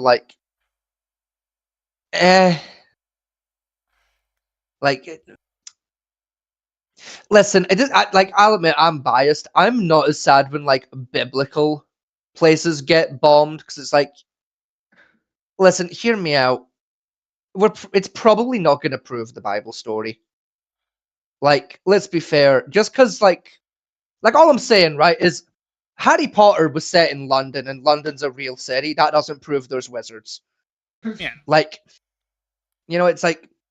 I feel like whether it had been bombed or not, we probably weren't finding a labyrinth under there containing 100. I feel like it wasn't really gonna prove or unprove anything. Would have been some really cool historical shit there that would have given us a huge insight into the culture in the area at the time. Wasn't really gonna do anything. The problem with Solomon, right, as a figure, he didn't really care too much about what the Judeo-Hebrew faith. And it was very much old school, jinns, demons, that type of stuff.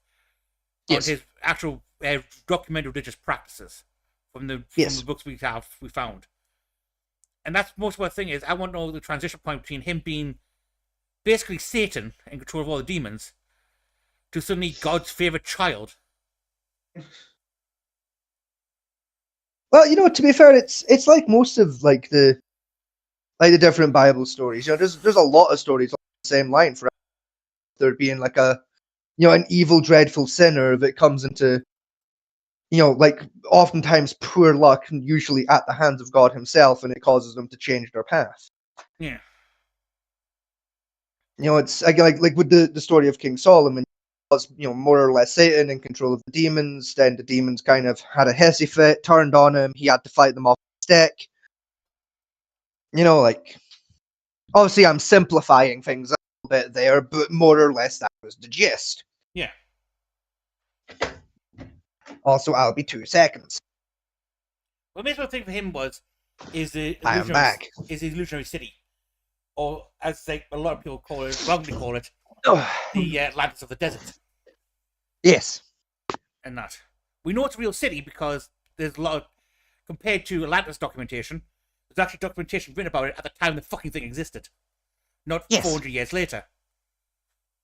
And that actual merchants who went there document the case of, dropped so much grain off at the city, water carts dropped off at the city at X location.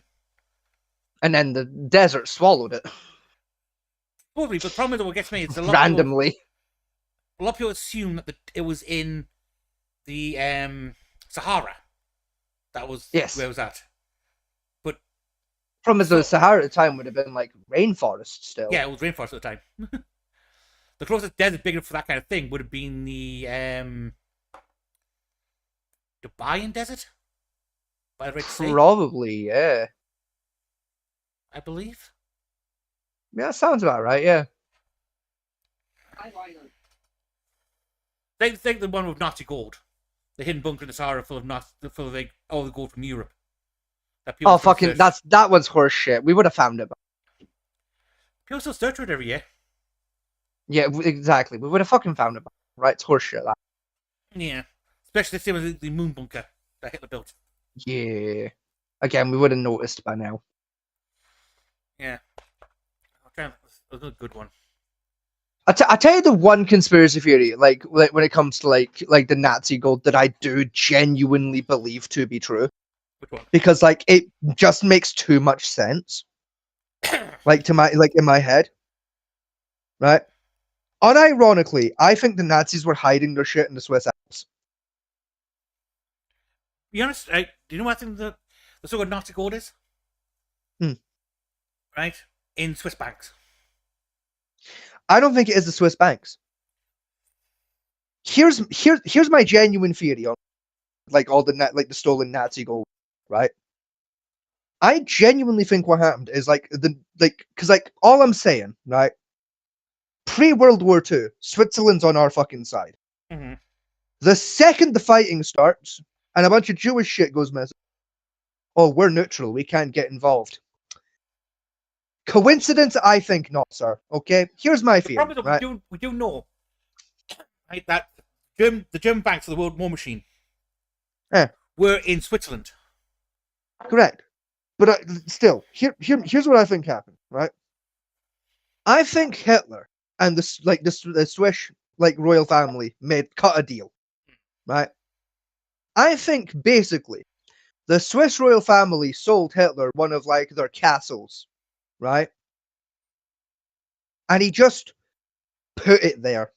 Yeah. All the shit that got sold just got put there, right? With the idea being basically after we've conquered Europe, right? Us and the Swiss are gonna cut Europe in half. We're gonna have one side, Switzerland's gonna have the other, and we're gonna do a combined assault across the rest of the world, right? Mm-hmm. And then we'll cut the planet in two from there, right? And then we'll just split the ill-gotten gains in the castle 60-40. Switzerland taking 60 as rent, basically, on the castle, right? When that plan failed and Hitler fucking, himself, right? When that happened, well, Switzerland couldn't come out and go, yeah, we got all that stolen shit, we were holding on to it, Hitler, because that wouldn't have looked fucking very neutral of them, would it? So I think what happened was the real family of Switzerland took it and just kind of put it away somewhere, probably in the nation's reserves, and basically laundered it through their own shit. We know background Confederate still exist, right? They still exist because we do know the Swiss government have minutes so much that they still exist, even to this day they still exist, because legally they can't shut them down. Right. The problem we have is we need the account numbers for those things, because the documentation back then, although the accounts exist, the numbers are needed to know how to access the accounts. Yes. Now, we do know that a lot of the banking information was smuggled out of Germany via the Third Reich, particularly the SS, who went off to oil crawling the earth. And we believe they have the numbers with them. Because the bank accounts set originally to rebuild the Fourth Reich and bring the German government back to the thing, along with cloning Hitler again. For some reason. Oh God, not the. Why are we cloning Hitler? Sorry, real quick, I don't know what conversation is happening in the background there. I don't know. dox anybody, so I'm just gonna. Oh, never mind. The second I click the button, she gets.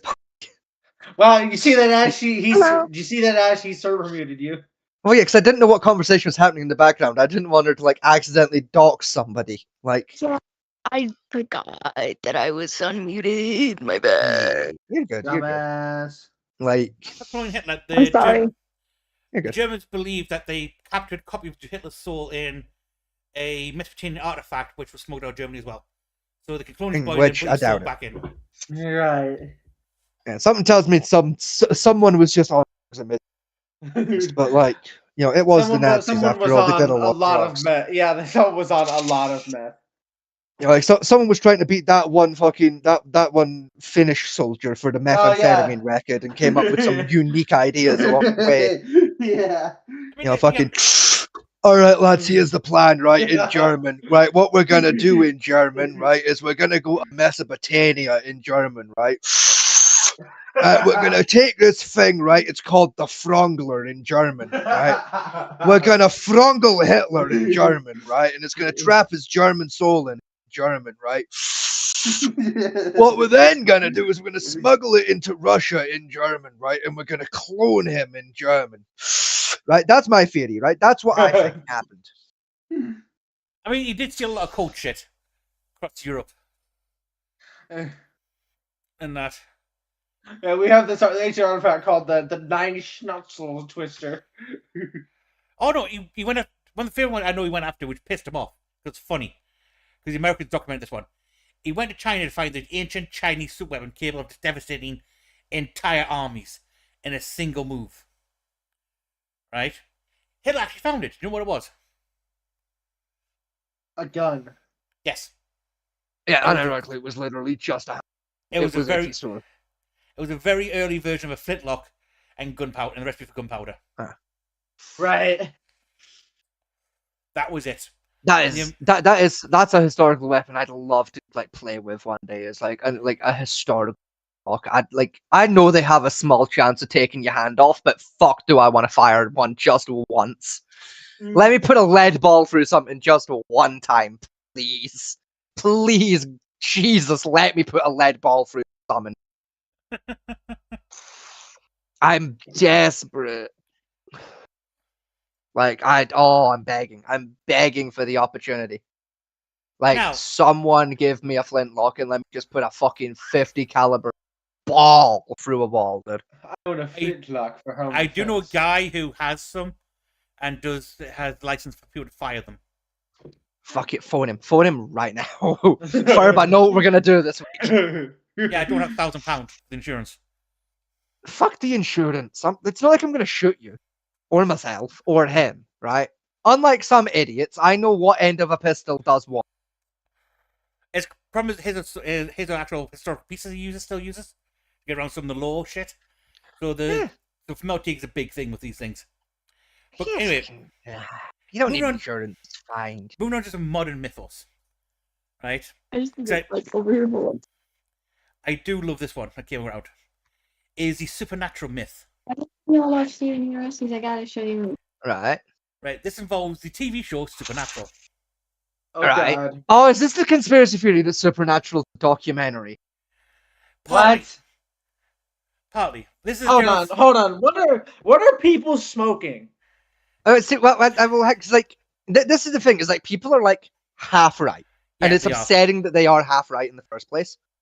As a What? demonologist, Like, because like technically, Supernatural is a mockumentary with extra steps, but like, yeah, as a demonologist, a lot of the stuff they do in the show, as for killing demons and naming the actual low-round demons, is actually quite accurate. even like the non-demonic creatures they come across one blue moon, it's like no, they're on point with about 90% of their like monster lore is Yeah. that's how that worked actually. Yeah, I do actually want to sit down and watch Supernatural at some point.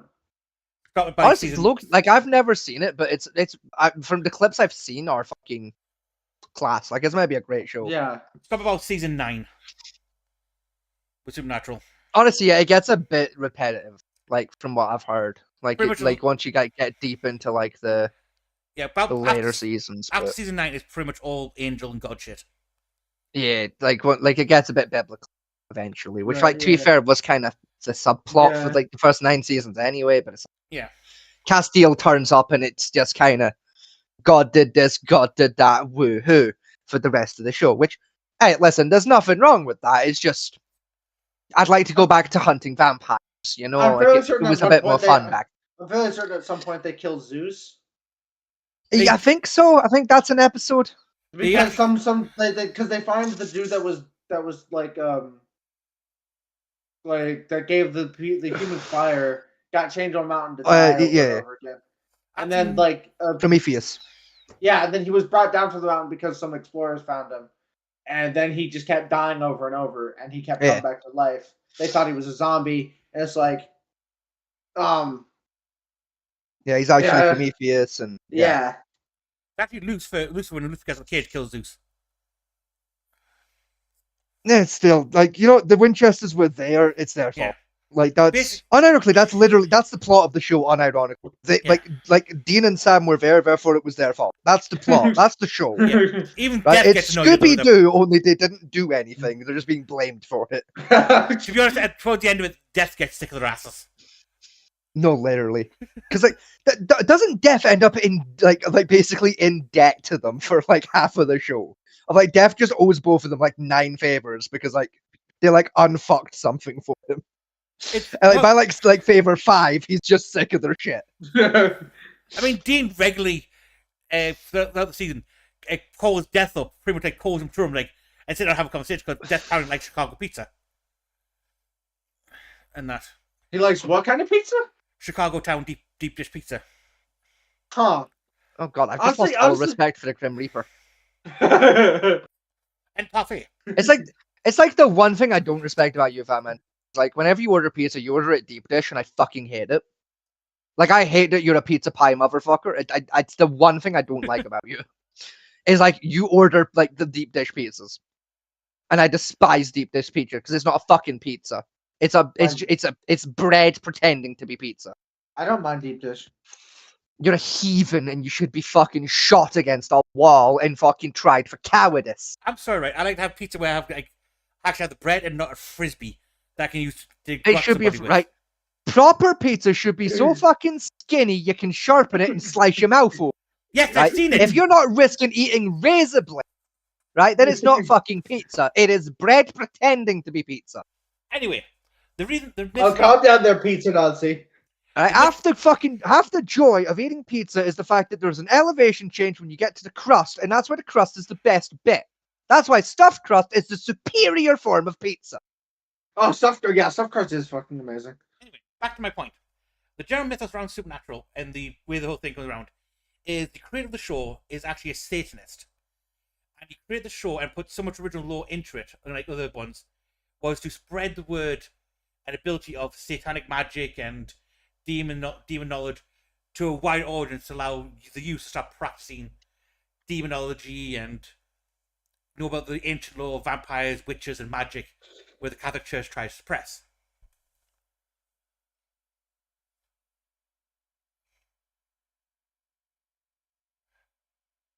Hello? Hello? Have I lost all internet connection? No. Hello? Christ. Hello? Hello? Did everyone's Discord shit themselves just now? Yes. Yeah. I got to the point where you had a thinky face on after I think I explained when you died. Yeah. I'd said I'm pretty sure the creator is Protestant, and then I said, who the fuck made it? It's Eric Kripke. I'm pretty sure he's a Protestant. He's Catholic, as far as I remember. Let's have a look. Eric Kripke was raised in a Jewish family, but he has described himself as pragmatic, stating that he doesn't have traditional religious faith and only believes in what he can see. So yeah, Jewish pragmatist. Yeah. So about as far from Satanism as you can get, actually. Yeah. More or less. He's from Sylvania, huh? Sylvania town, for anyone curious. Is Sylvania where all the Sylvians come from? No, it's in Ohio.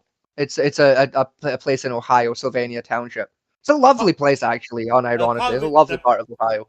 Now, part of what pushes belief for a lot of people with theory is that the Winchesters spend more times in the middle and southern states than they do in like California, New York, or any other states going around. Well, to be fair, that makes sense, though, doesn't it? Because I feel like the southern states are the more like biblically religious states in America, so it would make sense if there's more religious activity. There's going to be more above the good and evil from that religion in that region. Then the biggest tentacle city they go to eventually is Portland. Yeah, I think they end up in Oregon for like half a season for like no reason.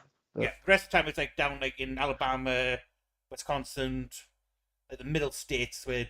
In fact, no, technically, because upsettingly, there was a supernatural fucking Scooby Doo crossover. That takes place in a real city. If I remember rightly. Hang on. I think it was called Scooby Natural.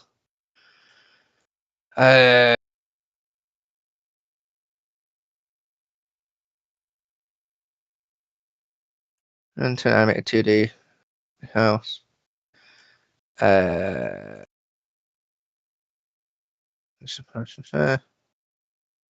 no, I stand corrected. It wasn't. It was just set in a fucking nondescript haunted house. For some reason I remember that episode taking place in like Reno or some shit, but no, I've dreamt that. I've clearly had a fever dream where Scooby Doo and the cast of fucking Supernatural solve a mystery in Reno. Because one of the ones says because it links to the Watchmen, which was apparently a doomsday cult back in England type thing, and starting up in the 17th century, and all that type of thing, and I think them that creates the reason why it's such a thing. It's to me, it's although some actors put a lot of correct information out there of like what they're hunting and all that, it's just someone who did thorough research. I need to be fair, because like unironically, like Satanism and like demonology is not that difficult to research these days. Like I have a DVD in my cupboard over there. It's just like it's like fucking 40 straight gigabytes of just like various pagan books, like digitized. A good like half of it's demonology. I've read one of said books. Like it's the Luciferium by Anthony something or other. Yeah. Anthony Daniels, I think his name was. Off the top of my head. Don't mind me googling that in the background. I mean, it's one of the more modern like mythos coming out, like linked around as like a piece of media. There's another one I found recently researched is how Doom is spreading is like the original creators of Doom with Satanists, and they're using the video game to produce the demonic symbols and demonic rituals. So is this about Doom? By playing the game Doom, you're actually completing a ritual type thing to help increase demonic energy into the world. And, no, it wasn't. No. That one comes from a Presbyterian church in Utah, I believe, that particular one.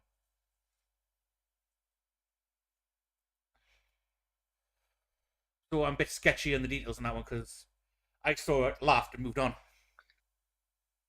Anyone who watches those video games and thinks about being friendly with demons is playing the game entirely wrong somehow.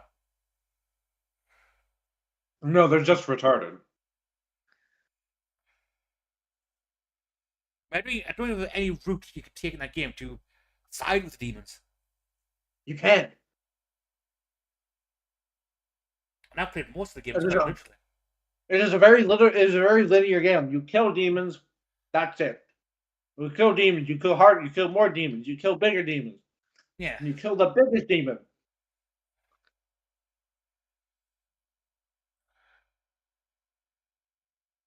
Figure out another one. I remember now off the top of my head. Veganism. Oh. Okay, veganism? Apparently veganism was invented by the CIA as a form of mind control for citizenship. Huh? That What? I have no notes actually. Upsettingly, that kind of makes sense. That shouldn't, but that makes an upsetting amount of sense for Cold War era CIA. You think about how vegans generally act, right? True head vegans, right? They're always very radicalized on how they behave. You know, they're always proselytizing over. They say if you wonder who a vegan is, they'll tell you eventually. Literally. Detail. They also have a really weird obsession with the Holocaust. Well, yeah, because Honestly, yeah. Because attribute the fact of us eating meat is the same as the Holocaust, we're creating genocide type thing. Yes, because me eating a delicious steak is the same as tossing a Jew in an oven. Yes. I mean, I like steak for some reason. like, listen, like, all I'm saying, right? Hitler killed Jews for sport. We're killing cows for food. It's not much of a moral high ground difference, to be fair. Like, I'm still gonna eat steak, because steak is delicious. It is. I'm not gonna try and sit here and say it's morally correct to eat steak. Like, I'd feel more it's morally grey of like, I feel like when I eventually die and I'm stood at the fucking pearly white gates, it's such a not issue compared to other shit I've done. It's not even gonna make the list of shit that God needs to speak to me about. Right? God's got bigger fish to fry, quite frankly. The problem is, right, what gets me with the argument, because I've seen two versions of the argument. I've seen the moral argument and I've seen the religious argument about it. Yeah. On the religious one, saying, well, you know, it's religiously moral to eat meat because God didn't want us to do it. When God literally brought down a fucking PowerPoint presentation to Moses saying, you can eat all this. In the actual Bible, it says that God descended a sheet from the heavens and portrayed upon the sheet all the things man could eat. I said, do you know what's interesting, actually, just on this point? Do you know what's really interesting? Right? Because this is something this was part of my childhood, and I genuinely forgot about this until a couple days ago when I was randomly reminded of it. Right? Did you know that Roman Catholics cannot eat meat on Fridays with one exception, and that is fish? Yeah. But it's nothing to do with the Bible. Because yeah, correct. Like, because it was a thing that was enforced at my school. Like when because I went to Roman Catholic schools. Like it was enforced at our schools of every Friday we ate exclusively the only meat that was on the menu was fish, and I remember asking the school of why, and it was explained to me of oh, it's it's against our religion. And I was like, oh, okay, fair, right? Because at the time I was still vaguely religious, but the reason I remembered it randomly a few days ago, right, is I was watching a video of a genuine Catholic priest trying to beat Minecraft. While following the laws of the Roman Catholic faith. Mm-hmm. Yeah. Not just the laws that a practitioner has to follow, but also the laws on top that a priest has to follow. And it was during that video he says oh yeah, Roman Catholics can't eat meat on a Friday other than fish, and one of those moments where someone says something and just click, you a memory unlock. Yeah. Fucking, it was one of those I was physically jump out of my chair and went, I fucking remember. Yeah, you're right. We couldn't do that. You're right. We weren't allowed to do that. You're correct. It was one of those bizarre moments. You're like, holy shit, what the fuck? You know what that came about? You know what came about that one particular one? I genuinely know. I've never asked. That particular one came about in the 12th century. When the Catholic Church ran a lot of the orphanages and large public feedings they did during the festivals and stuff. And the basic reason why it came about for was fish was so cheaper at the time that they couldn't afford to keep feeding people meat. So they made a day where they couldn't eat fish for that very reason. Also, under that one, you also allowed to eat platypuses. Yes. No, not Perry. Because platypus is determined to be a fish, not a animal. Yes. Oh. Because it lives in the water and it lays eggs, therefore it's a fish. Yes. Okay. Unironically, that's the logic. I mean, I don't like it, but it makes sense. Because the thing that's wild about platypuses is they're technically all of the animals. Like they're a mammal, a marsupial, a reptile, and a fish, all in one fucking Yes. go. And a Yeah. bird. But like and a bird technically. But like the thing, the two like main things for like in the like Catholic faith for like what is and isn't a fish for the purpose of eating is if it lives in the water and lays eggs. So a duck would be considered a fish? No, because No. it lives in water. It lives under the water. Yes. That as well, like with ducks, they don't lay their eggs in the water. They leave the water to lay their eggs. I thought the platypus left the water to lay eggs. No. No, they lay their eggs in shallow water, much Shit, like hey. a lot of fish. Right, okay. And they almost got away with hippo, by the way, for this one. Because the Technically, changed yes. classification, because let's say was has to spend more than half its time in water, and hippo spend, I think, just over 13 hours in water. Yes. They almost got count with the hippo and that, and crocodiles. The problem is, though, crocodiles don't spend, although they spend quite a lot of time in the water. They classified over a year. They spend quite a lot of it outside the water, just lying around. They do, yeah. Like low-key, like crocodiles don't give a shit if they're in the water or not. They just, as long as they can stay still, they don't really care. Yeah. And that, but yeah, it's basically because it was a cost issue for the Catholic Church trying to feed the orphans from several wars and the widows left behind because of the monarchy. So they went, you know what? Fuck it, fish. Because there's a law still in Britain where you cannot feed your apprentice salmon more than 3 times a week, and Yes. lobster only twice a week. Yeah, that's so you brought up lobster. I've been trying to remember. Like there was something else I was trying to like mention on this topic, and I couldn't remember it. You've reminded me of it. Do you know what is technically a fish, but like Catholics cannot eat on a Friday? Well, Squid and octopus. Yes, because they're classified as intelligent creatures, which therefore defies the No, children of God. it's not because of the intelligence. Well, then. They don't lay eggs. yeah. They physically give birth, meaning they are not technically fish. Speaking of Wait, which, no, I could have sworn octopi lay eggs. No, they give birth. yeah, the technically gave birth what's called chimeros eggs, which are technically half egg, half, but like a tadpole type thing. They do come from an egg, but the egg instantly hatches on water and they kind of like spread out in a cloud. Right, okay. This is why this is the same reason frogs also like don't count, because like tadpoles. Yeah. Yeah. I was gonna say, speaking of the thing, have you shown Echo the weird purchase we got the other day? No. Nessie. Oh yeah, Nessie. Like Echo, have you ever played Apex Legends? Yeah. I Right, played you know- twice. Right, you know Nessie from Apex Legends, Not quite, don't think. like the Loch Ness monster. Nessie. Oh yeah. Like yeah. Loch Ness Monster. If you look at my Discord, Right, we were in Newcastle itself, like earlier this week, like Newcastle city centre, Yeah. and we went to a comic book shop, and I saw the acoustic dinosaur. It's like I didn't see the tag that said Apex, or it's like I just thought it was an autistic dinosaur. So Fat Man T bought it. It's a little clutch bag for putting like shit I was in, gonna say, but it's not got a show- strap. It's not. Just but it's, show them the zipper so you can guess what it's. it's like, yeah, if we fill the zipper, you see it's like a little bag, and it's Tiny. that deep. Got you put your phone So- in there. Honestly, I don't think my phone would fit. But like, thank you for mentioning Nessie, because I want to talk about like something else that I bought. Something that I bought while we were in Newcastle. Yeah. Because like Echo, you may or may not remember, right? That I collect wrestling figures. Right? I've collected wrestling action figures since I was a small child. I actually kind of forgot about that. Yeah, a lot of people do. I collect wrestling action figures, right? And there's the figures I collect. Like I'm not an in-box collector. I'm a like out-of-box collector. Because I'm, especially with like wrestling action figures, I'm very much of the opinion that, listen, at the end of the day, they're toys. They're meant to be played with. If it's in a box, it wasn't loved, right?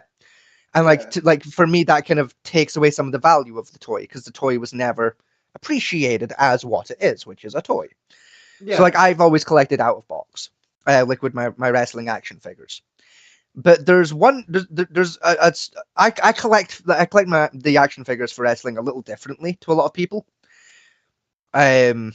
So like most people try and like collect around like a certain time period, or like a particular brand, or like things like that, or they'll try and get a full like series set. Because like goes like Yeah. action figures get released in series quite often. It's like you'll have like Mattel, like the Mattel 1996 season 14 release. We had like a specific Stone Cold, specific Triple H. They'll try and collect those. I don't do that. I the way I collect is I collect my favorite like wrestlers, namely, but I also like collecting different tag teams that I try and do. And there's one tag team in particular I've been trying to complete for 5 fucking years now, right? 5 straight years I've been trying to finish this tag team because what would that be? I picked up one of the people from it. I picked up a action figure about 5 years ago of the wrestler Matt Hardy, right? One of my all-time favorite professional wrestlers, right? Okay. And I have been on the hunt for years, right? Like literally since I was a child, longer than I've had Matt. I've been looking for an action figure of his brother, Jeff. Because Jeff Hardy is my number one favorite professional wrestler of all time, forever and always, no matter what. Because Jeff Hardy, I never forget. Because Jeff Hardy was fucking amazing, and not enough people remember just how fucking incredible Jeff Hardy was. Like Jeff Hardy was something special, and Jeff Hardy fucked himself. Jeff Hardy fucked himself in such a spectacular fashion.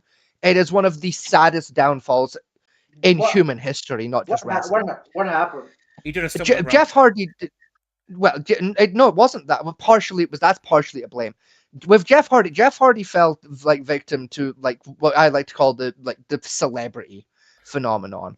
That happens to like a lot of people when they get rich and famous. Of basically, he did an oopsie poopsie, got himself injured, and got addicted to all of the drugs.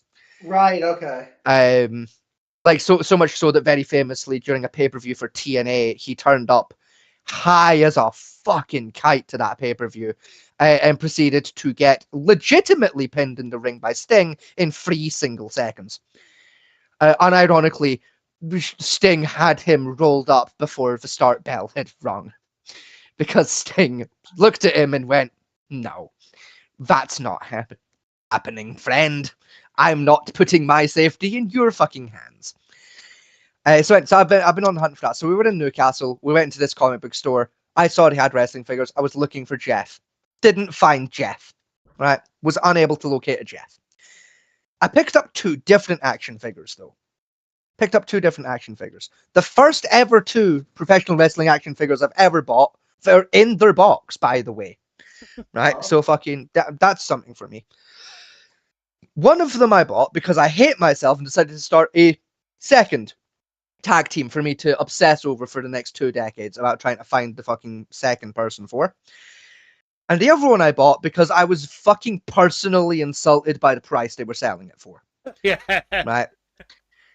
So How much I'm did they gonna sell go. you for? I'm gonna go into the matte bag that they are in here. Okay. I'm gonna pull them out. Right. Okay. So the first one, this one is for the second tag team. Right. That I'm gonna obsess about for years now. Yeah. Right. I have Rey Mysterio. Okay, now this is a modern version of Rey Mysterio, right?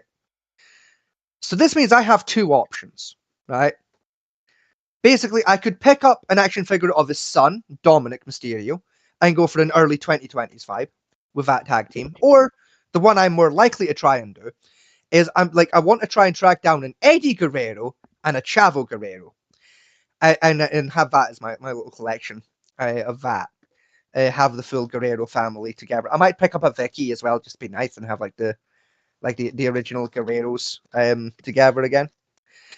Now this second action figure, right? Just for context, by the way, right? Rey Mysterio here, and pretty much every other action figure in the store for WWE was £12.99. Y'all see that? Y'all see £12.99 on there, right? We can all confirm that it's £12.99, right? About Yeah. $16 for That's American important. friends. It's about 16 USD, right? That's important, right? The second action figure is my boy, Drew McIntyre. Okay? Born and raised in Scotland, specifically in Ayrshire, right? Which, for anyone who doesn't know, about an hour from where I grew up. Okay? Go ahead and tell me how much that says. $4.99. £4.99. £5. Now, By do the way, you know why this upsets me so much? Just a context, you rant about this in the store. I did, yes. God, I yeah. I got looked at by employees over this. Oh, right? oh, you actually like okay? So this I is like literally, a full-blown- I out loud had a mini rant about this, right? The reason this upsets me isn't just because Drew McIntyre is Scottish and I'm Scottish, right? It's not just that, no. It's because Drew McIntyre was the very first professional wrestler to wrestle for the WWE from Scotland who was allowed to admit they were Scottish. Oh, Because like a lot of people would say like, no, that was Rowdy Roddy Piper. Rowdy Roddy Piper was from fucking Canada. Sorry. I get mad about that. Rowdy Roddy Piper wasn't fucking Scottish. He'd never been to Scotland before he joined the WWE fucking E. He was born and raised in fucking Quebec. He was Canadian. oh, Right? French Canadian at that. Ugh. Right? Fucking right? So it pisses me off, right? Drew McIntyre was the first. The second ever professional wrestler to work for WWE from Scotland who is allowed to admit that they are Scottish, right? Is the man, the myth, the legend himself. You say his name and he fucking appears, Joe Hendry. Hendry. Right? Exactly. Right? Joe motherfucking Hendry. Right? Now, you might be thinking to yourself then, well, who, like, you say this is like, were there Scottish wrestlers to work for WWE before who weren't allowed to admit they were Scottish? Yeah! There's been 37 of them. Why? Why weren't they allowed to admit they were Scottish? Because they never had speaking roles. Right. They were never given a microphone and given the opportunity to actually do crowd or character work because they were one-off appearances who were there to job for better talent. Never ever forget the fact that the wrestling business has been being held above water on the shoulders of Scottish fucking performers for 72 years now. Because a lot of people do forget that and it upsets me. Right? Unironically, like, no, I'm going to go on this rant for a minute. Unironically, right? Modern wrestling literally wouldn't exist without British wrestling in particular, right?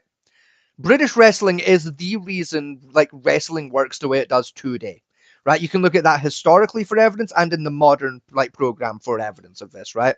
You want the historical evidence, right? Bret Hart, while very famously from Canada, spent most of his early career wrestling in the Great British indie scenes, where he learned most of the tricks of his trade. Being personally, by the way, trained by Giant Haystacks and Big Daddy, by the way, who are two fucking gargantuan names in British wrestling. A lot of people don't know that. I have it memorized because I'm a dweeb, right? The British Bulldog, again, not actually British, by the way, another fellow who was Canadian pretending to be British. The only reason he got away with that was because he lived in Britain for a few years, so he let it slide. He was kind of ushered in on accident. It was fine, right? But again, he made his come up on the British indie scenes back in the olden days, right? The man, the myth, the legend himself, William Regal, born and raised in Blackpool in England, spent his entire pre-WWE career wrestling in Britain, moved to WWE in America for about 5 years, moved to WCW, moved to Japan, then back to WWE, by the way. Right? That's just some historical figures who have literally shaped the wrestling industry over the years. Now you look at the modern wrestling roster for people that are like from the British wrestling scene, okay? Here's a few of them. Drew McIntyre, multiple time world champion. Joe Hendry, future world champion. I'll bet my left testicle on that. Okay? Again, you like because he's still on the roster, like not for wrestling, but like he does managerial work. Fucking William Regal, by the way, still cutting about doing some heavy fucking lifting over on NXT, by the way, right? Finn Balor, right, born and raised in Ireland, specifically, if I remember rightly, County Whitlow, to be precise. Becky Lynch, who I believe is from Dublin, they went to the same wrestling school as each other. There's a fun fact for you. Right, there's 5 names right there, all of whom are active in WWE right now from Britain. There are more, by the way. And that's just on-screen personalities. This is before we even get into writing staff, creative staff, road agents, trainers, Never ever forget that wrestling wouldn't be the way it is today if not for the great British people. You know, the also the American obsession with Greco-Roman wrestling in high school comes from the original context from I think British boarding school at the time. Partially, I mean, to be fair though, like in wrestling in general, that's low-key a universal obsession. Like pretty much every country, bar a couple, is very fond of Greco-Roman styles being involved in like your professional wrestling. The only exceptions are like India, who prefer their version of wrestling. I don't remember what the actual name of that art is, but they have their own version of Greco-Roman they prefer appearing. Other wrestling generally do. No, it's there's like a proper name because it's like they very specifically like the version that like the Giants use for like the oil wrestling. I don't remember the proper name for it, but anyway, I can't. it's like India, Turkey. They have a preference towards kicky fighting styles over Greco-Roman. When it comes to professional wrestling, they're really into like your kicky guys. They like unironically, you take like most of like the Japanese circuit, you throw them in Turkey, you'll make infinite money. It's insane. And the other like big exception, I should say, is Sweden. Because Sweden, unironically, obsessed with hardcore wrestling. Like they're really into deathmatch style for some ungodly reason. They are like Swedish people are so polite until you put them near a wrestling ring. Then they are fucking warriors. It's nuts. Like listen, like we've spoken at length for on this show, like about Japanese death matches. You want to see someone actually nuts? Go watch a Swedish death match, right? I was introduced to this a couple of weeks ago. The Swedish deathmatch wrestlers, they're on some different shit, all right? They're taking different drugs to everyone else, all right? Those guys are doing some unfucking ungodly things to each other. It's not funny. All right. I thought I'd seen it all, and then I woke up, I pulled up YouTube, and I got recommended a Swedish deathmatch video where a man had a piranha latched on one arm, a snake on the other, and a dog attempting to rip his nose off. While his opponent held the dog very gently by the collar. Like, I literally, that. That's how he was holding the collar, was that. There was that much fucking grip happening. And the dog was here. The Swedish are on some fucking interesting drugs. I don't know what drugs those are, but I would like those drugs. They are good drugs. Give me those drugs. If anyone at home knows those drugs, email me, because I need them. I need them desperately. Right, the Swedish deathmatch scene is fucking unhinged. Right, if you want to get PTSD, go and treat yourself. It's Probably the we'll bring up one of the mythos type thing, because it was both a myth and actually happened. Was the American 9/11? No, the American portrayal of Captain America. Because okay, yeah. We're not go for this. There was a guy who the American designated as Captain America.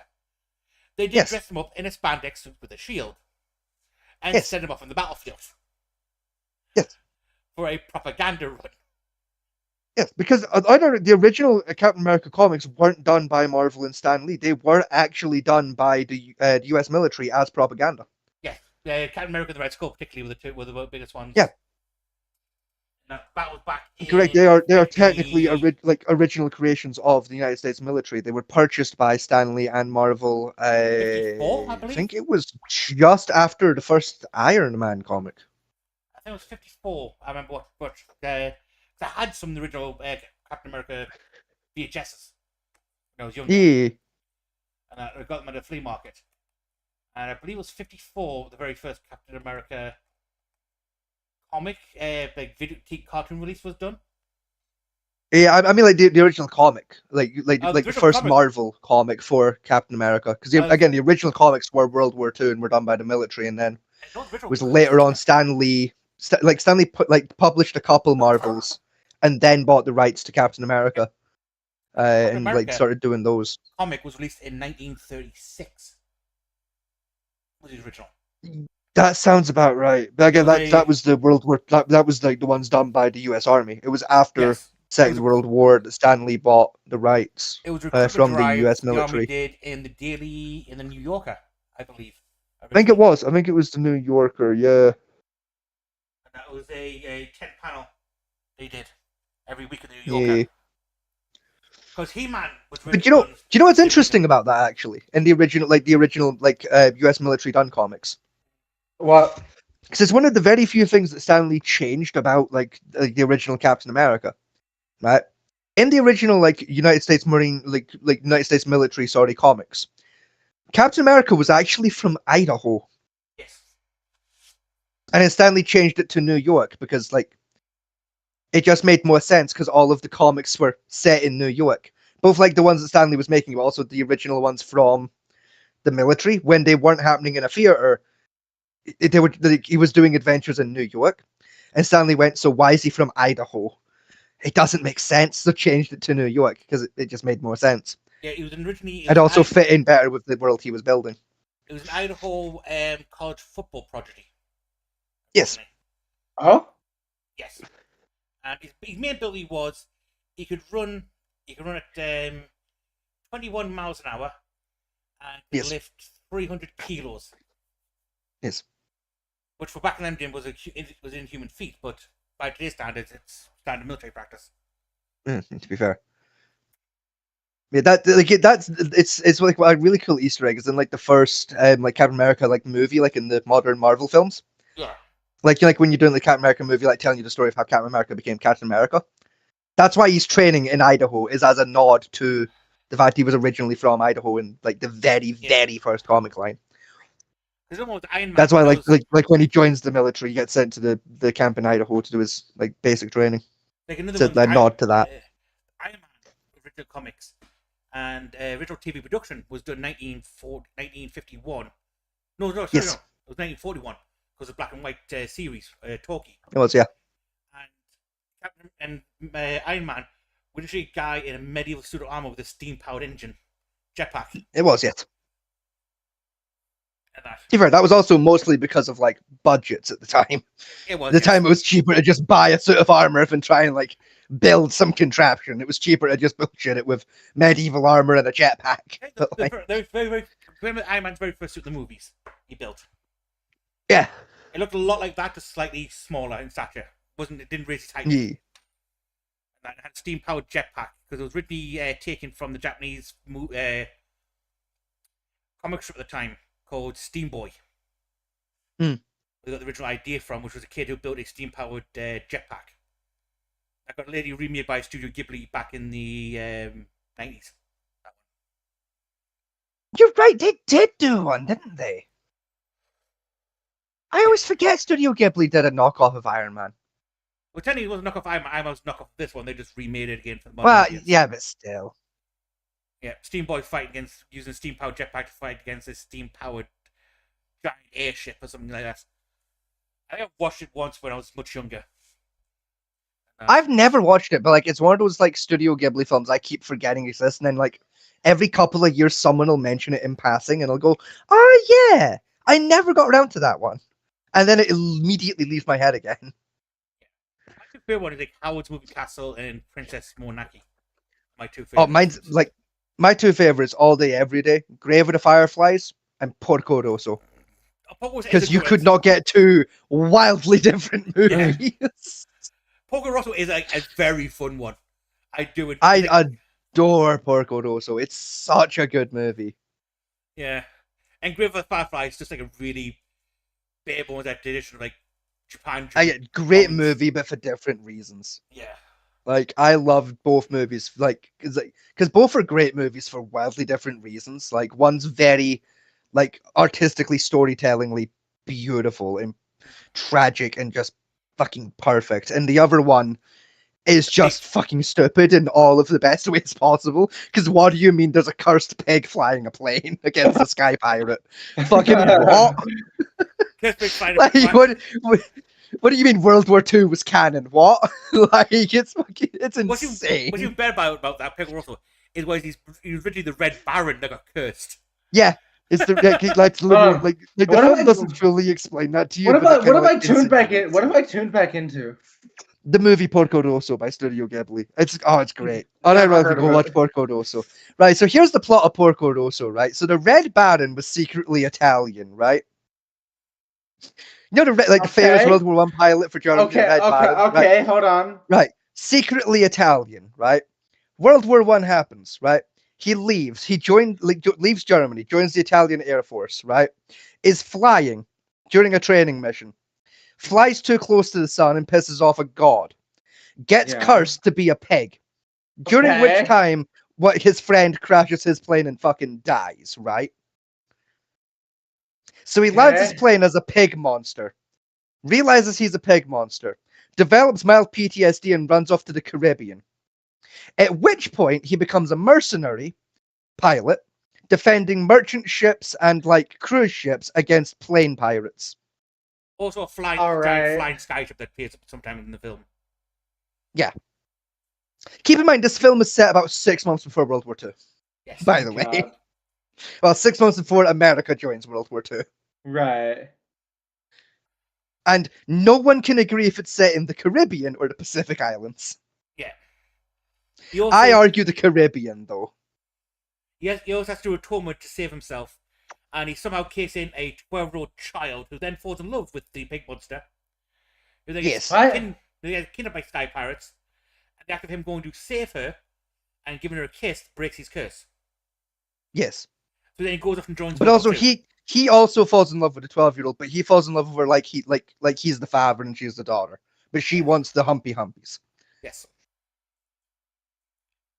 And also said pirates that kidnapped the 12-year-old also low-key fall in love with her, but in a platonic manner of like, this kid's actually kind of chill and kind of cool because she knows how to fix our planes. Yeah, and the girl's a Japanese citizen, Yes. and the sky pirates are Russian. Yes. Huh. Only the Japanese engineer child was raised by an Italian man Yes. who I think was named Giuseppe, Who if then- I remember that fucking scene correctly. Yes, but also Who's turns like out, a plane builder. also turns out though that she's also the daughter of his friend who crashed Yes. and was raised by the plane master when he ran off to the Caribbean for 6 years. Yes. Studio Ghibli, ladies and gentlemen. Never forget these people also made Grave of the fucking Fireflies, one of the most tragic movies ever made.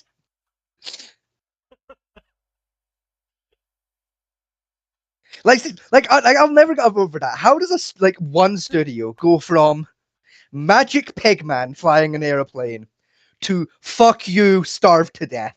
Right? How? How were these two movies made by this? Would be like Disney making Pirates of the Caribbean and then 6 months later turning around and making Gone with the Wind. Right? Like, it doesn't line up. You know, or like fucking Song of the South or something. Like, I know they made Song of the South, but it wasn't 6 months, it was 30 years, okay? What's Like, even worse about this, right, is with Grave of the Fireflies, when that released, a year later they did Spirited Away. Yes. Like, but, you know, at least Spirited Away is still kind of low-key dark because a child still died. Ish. No, she didn't die. She got kidnapped by your But guys. listen, she went into the land of the dead. She basically died. Right? It's like how in Coco, also a Disney movie, man technically died. Okay, he went to the spirit realm. He was cursed to be half dead. Right, he still half died. It counts. Right, both movies have dead babies. Like, that's the one big thing Studio Ghibli and Disney have in common. Both have a movie where a child dies. Yes. And comes back to life. Both movies have baby Jesus.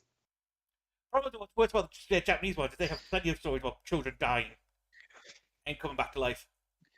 Yes. Which means, technically speaking, like, Japan has had more Jesuses Yes. than the entire rest of the world. What do you know about Japan, right? Because one thing that I find funny was for isekai stuff, generally the person dies, gets transferred to a new world. Right? And Yeah. I've got a point where it was always getting run over by trucks that wouldn't pay attention. In order Yes. to explain the truck for the audience, this one manga studio created an entire comic called Truck-kun, which is an entire Yes. story about the magical Yes, truck. the Isekai.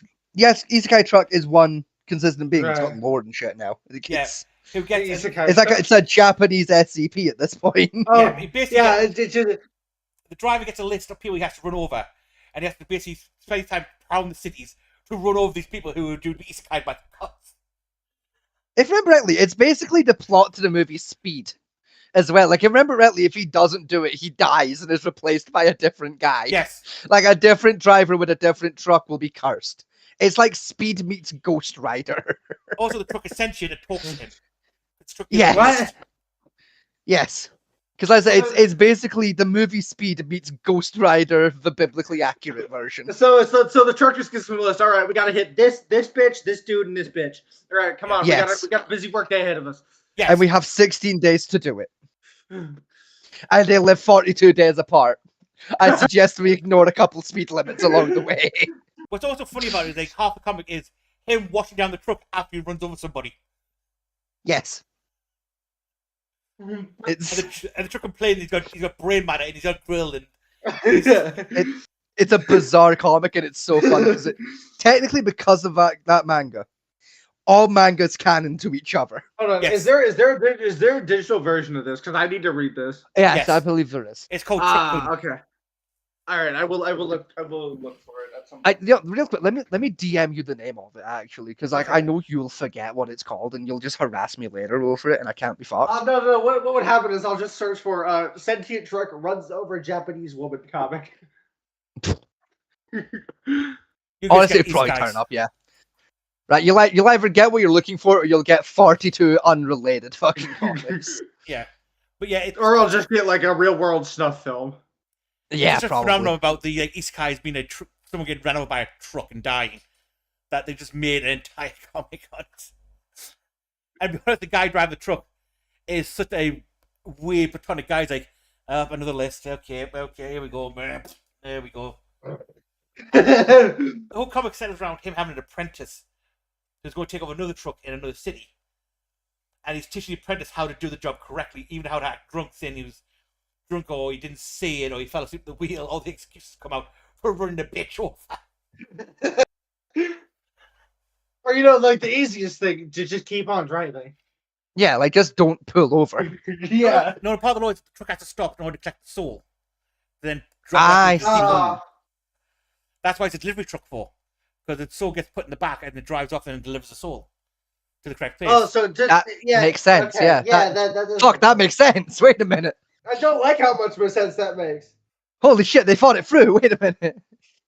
What's worse is Toyota got mad at it because they used the one of them two-seater Toyota. I think it's a pickups. Hilux, isn't it? Yeah. It's one of those like the Kanban trucks, the Toyota builds, Yeah. like pennies on the dollar. It's one of those, and they got annoyed at it and went, no, we prove the point how famous your truck is. And what's stupid about it is, since that comic came out, the sale of that truck went up by about 400%. The mob bastards.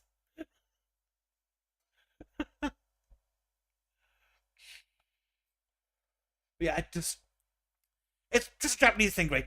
We need people asking why it's always a truck. I know what we'll do. We'll make it canon. It makes sense. Like, Yeah. it's... Because, like, you're right, it's always either, like, a delivery box truck or a Toyota Hilux that wipes someone out, like in those animes. So, like, yeah, it makes sense. Wait a minute. Oh no, there was one time some dude got crushed by a vending machine. Yeah, but, like, you know... But the vending machine that's vending kun, so, like, that's different. I mean, to be fair, but the vending machine did fall off a truck, so a truck was still involved. fair- Still, it was a sentient vending machine, not a sentient truck on that And one. to You be know, fair, it's right, a different in HR department, mate.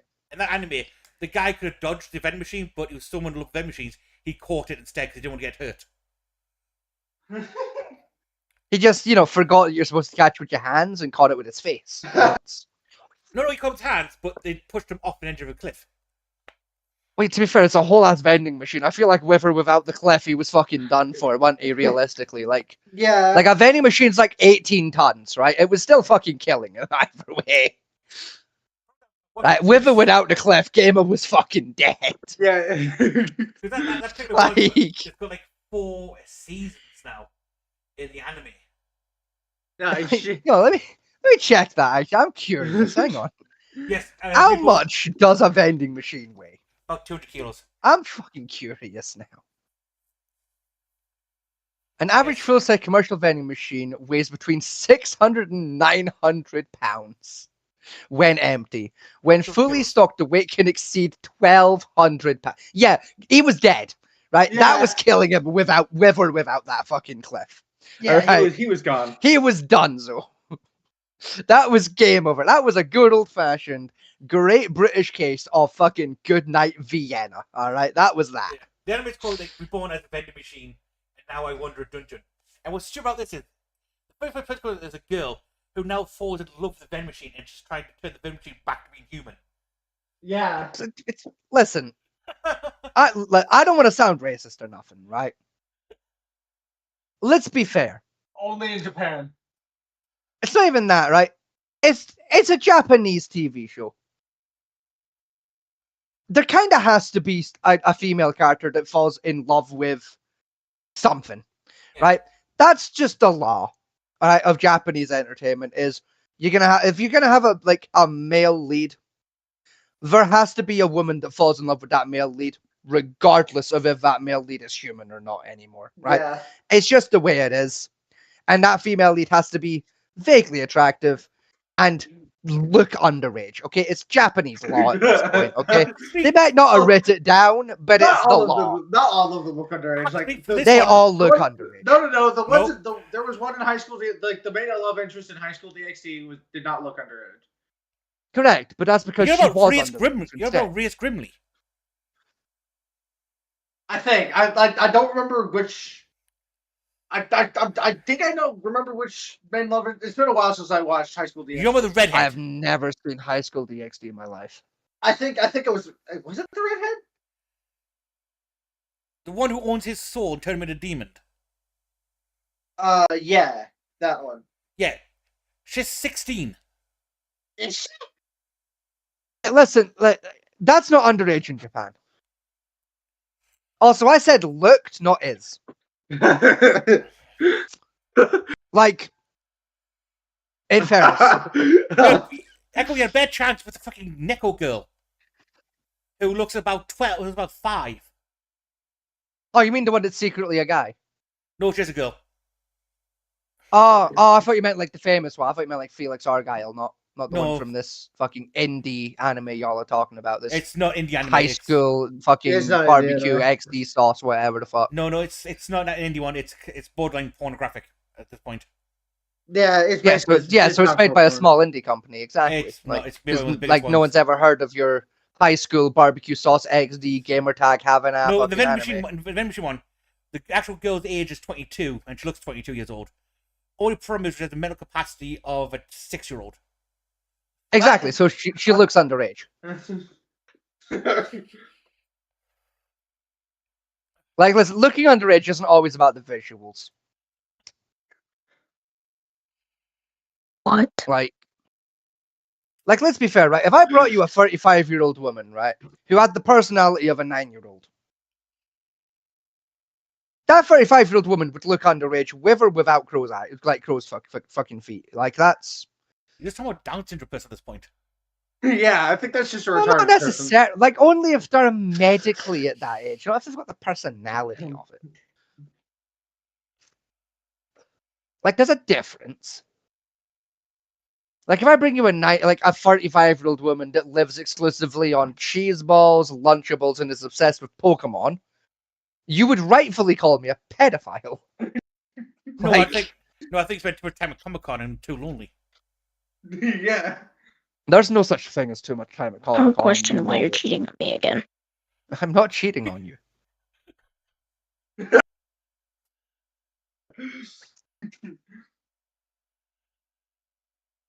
Like, how is a hypothetical explanation of a woman who may or may not exist Yeah, hypothetically.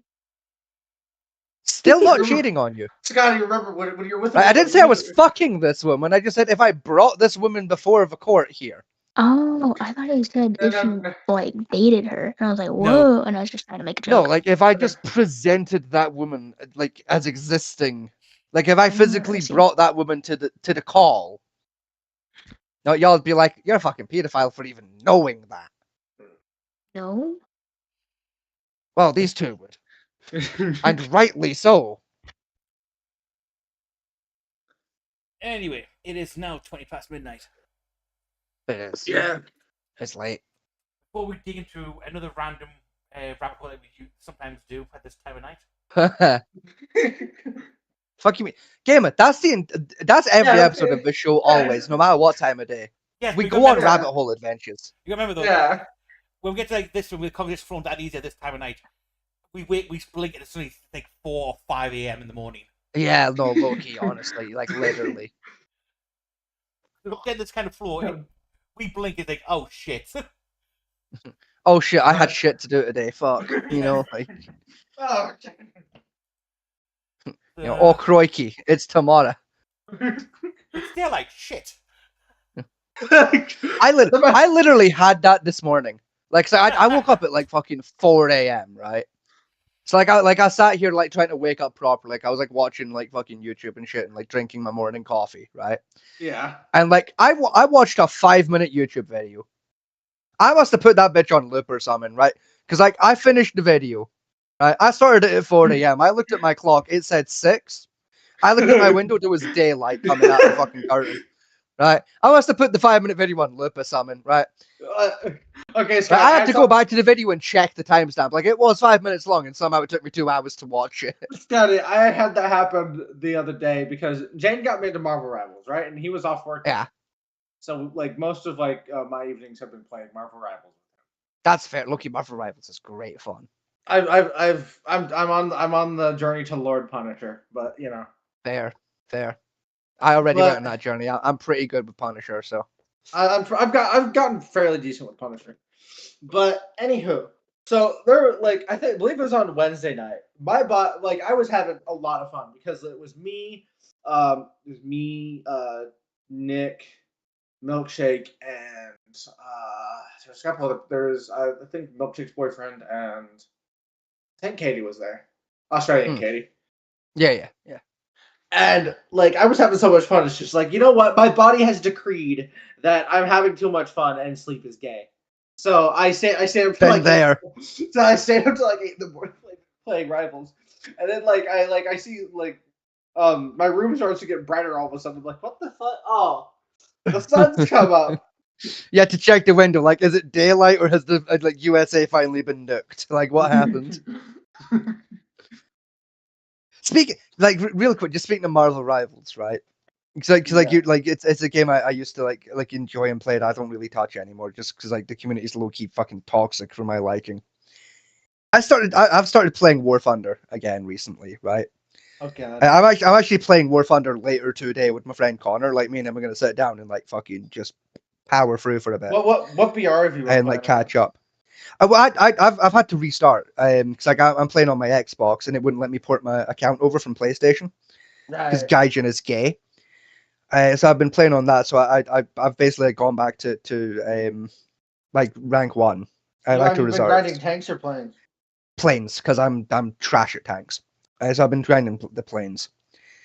But like it's like I started playing on Monday, right? Yeah. And I found out like if you're playing the game on Xbox and you have Game Pass, specifically Game Pass Ultimate, it gives you 2 weeks of premium account. Oh, nice. So I started off with the Americans.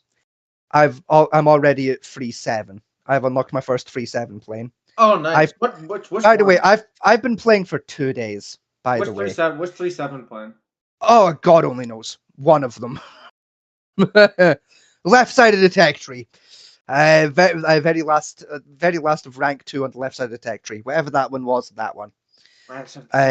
So I got that far, and then for a laugh, I like because I thought back and I was like, do you know what I used to like? I always got touched by, like back at like 1-0 through like 2-2. Do you know what I always got touched by? Right, Yeah, those 36. dinky little Russian biplanes, like they have some nasty turn circles on them. Yeah. So I thought, let me have like a little play with those, and like I'll play with the Russian tech tree for a bit. I learned something valuable about the Russian tech tree for planes in War Thunder. What? That tech tree is ass for the wrong reasons, right? Because like so far, right, in my War Thunder career, I've played all of the hours of Great Britain. I've played a bit of America, And like I've done like 2 planes for Russia. I've researched, right? Now with Britain, the way it works, right, is you play with your planes, right? You research a plane, you unlock that plane, you add it to your roster, you go up a couple points, you keep going, right? And like your BR steadily climbs, the enemy BR steadily climbs, and you have a nice little gradient smooth uptick, right? With America, same thing, right?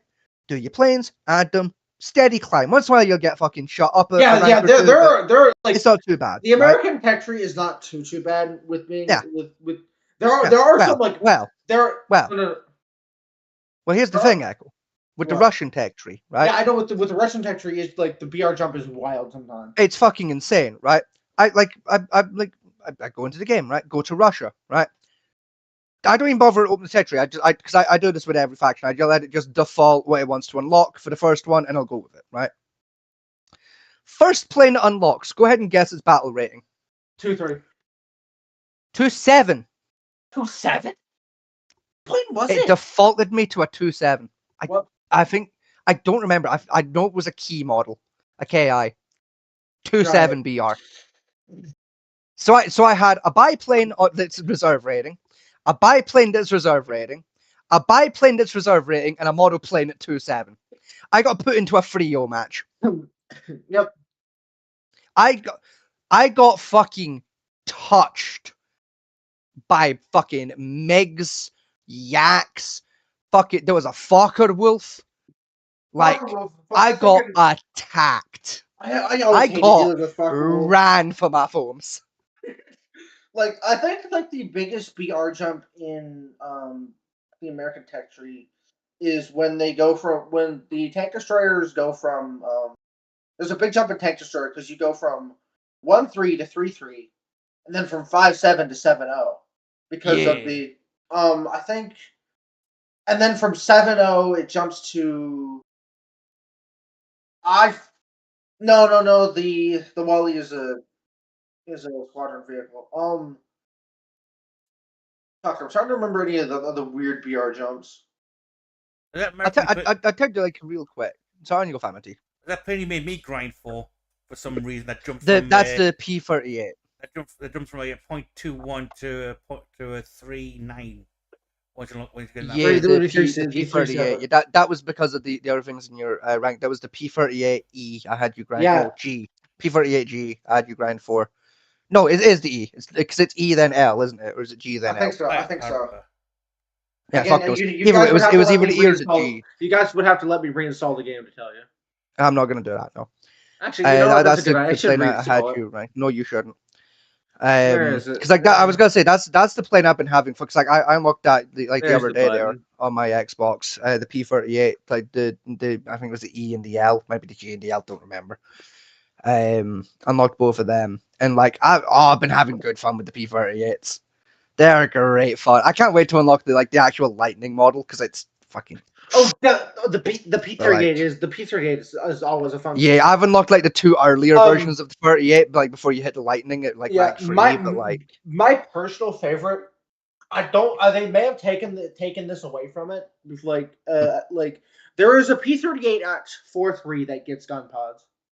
see, I've not looked that far down yet. Yeah, like I don't that scan that far ahead. Like because like my two BRs I would play at for air would like my 2 main ones I played was 2-7 because I really liked butchering people. I really like 2.7. That's like my happy place. Because 2.7 I got I had two P-38s. I had the P-400.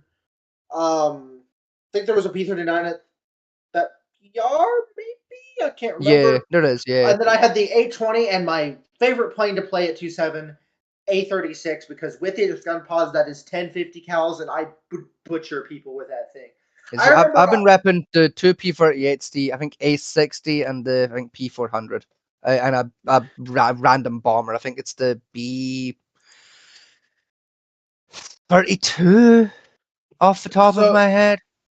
Scotty, there was one time I queued up for a match with 2.7, right?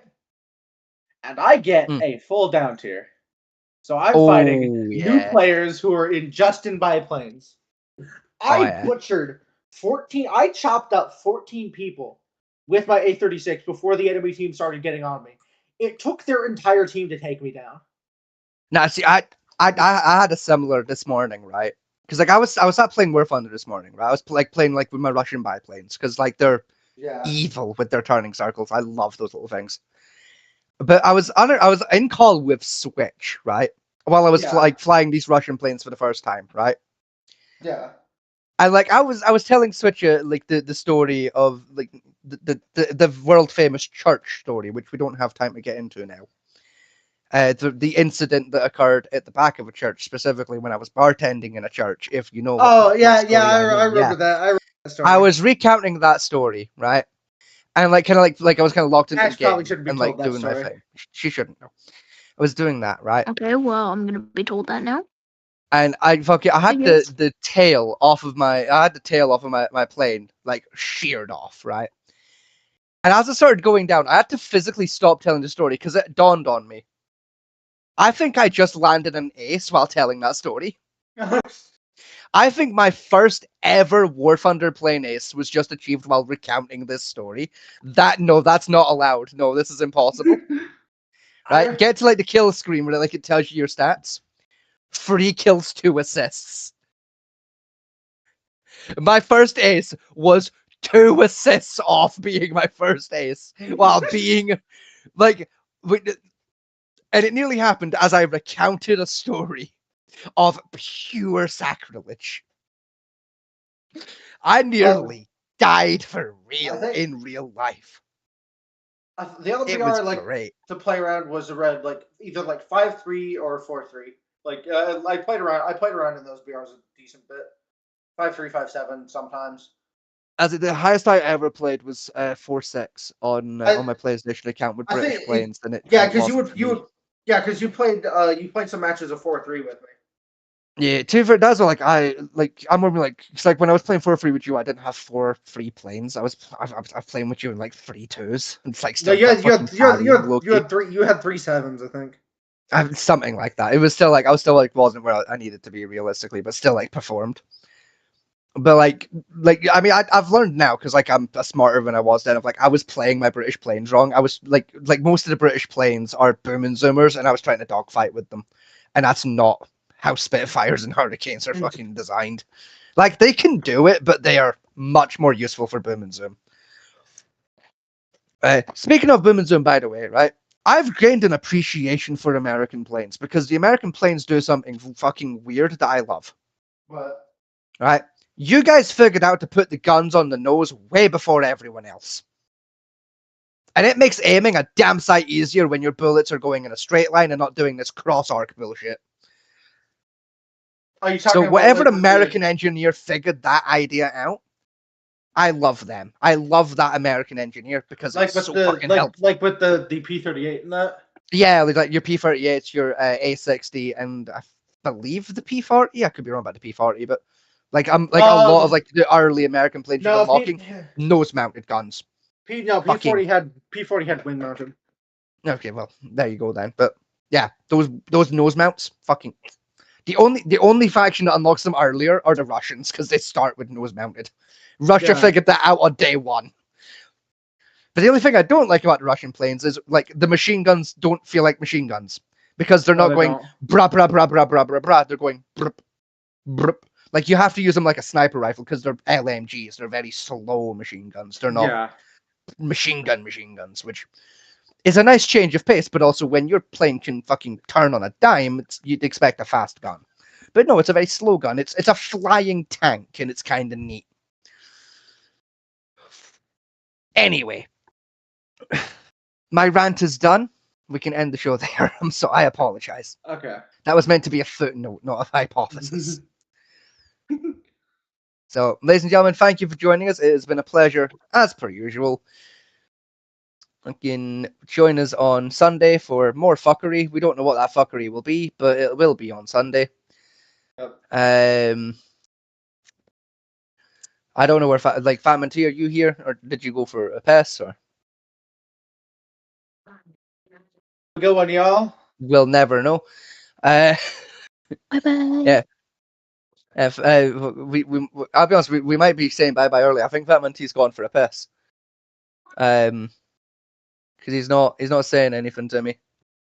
Alright, hold on.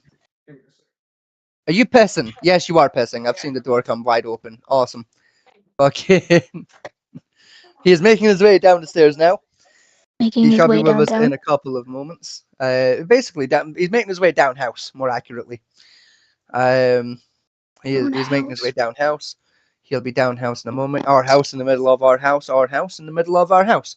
He's making his way, making his way, making his way, making his way. And he's home now. He's almost home now. He's on his way. He'll be here soon. He's making it round the corner, down the straight of Hormuz, on the Hormuz. Number 15 in the lead now. Coming out on number 7. Holy shit, it's Gonzalez. Anyway. I'm gonna go play Baldur's Gate. Oh, but by which one? Like 1, 2, 3? Baldur's Gate 3. Baldur's Gate 3. Nice. You played the other ones yet, or just 3? No. Look, 2 was pretty good. 2 was fun, but I can't actually afford digress. Baldur's Gate 3 yet. never can. I keep Yeah, looking at it and going, I could fed that on the credit card, and then going, no, I can't. like yes, I can, but no, I can't. You know what I mean? Like, Yeah. We need buy a new grinder for the fucking forge. Our table's pretty much collapsed now. see, for me, it's like I could afford it, but it's a slippery slope. Like when I start spending that kind of money on video games on the credit card, Yeah. like it's a slippery slope into bad financial decisions. You know. Yes. Anyway. Sunday, I don't know what we're doing yet. I haven't figured out. I might just torch Vega with some more cooking videos. I'd rather you didn't. I'd rather we did something else. We could try Mecha Chameleon again because it got patched recently, so like maybe it fixed it. Maybe. We'll figure it out on Sunday. We will come up with something on Sunday. Yep. We're going, y'all. Yep. Thank you for joining us, and we'll catch you all on the next one. Night and good luck. Say the line, Ash. Say the line. Yeah, we're not. Nah, she's on holiday. We're not gonna make her say the line. It's all right. She's on holiday. Boo. She can have the month off, right? Simp. She's surrounded by witnesses, right? We'll let her off this month. Simp. Do you really want to go there with me today, buddy?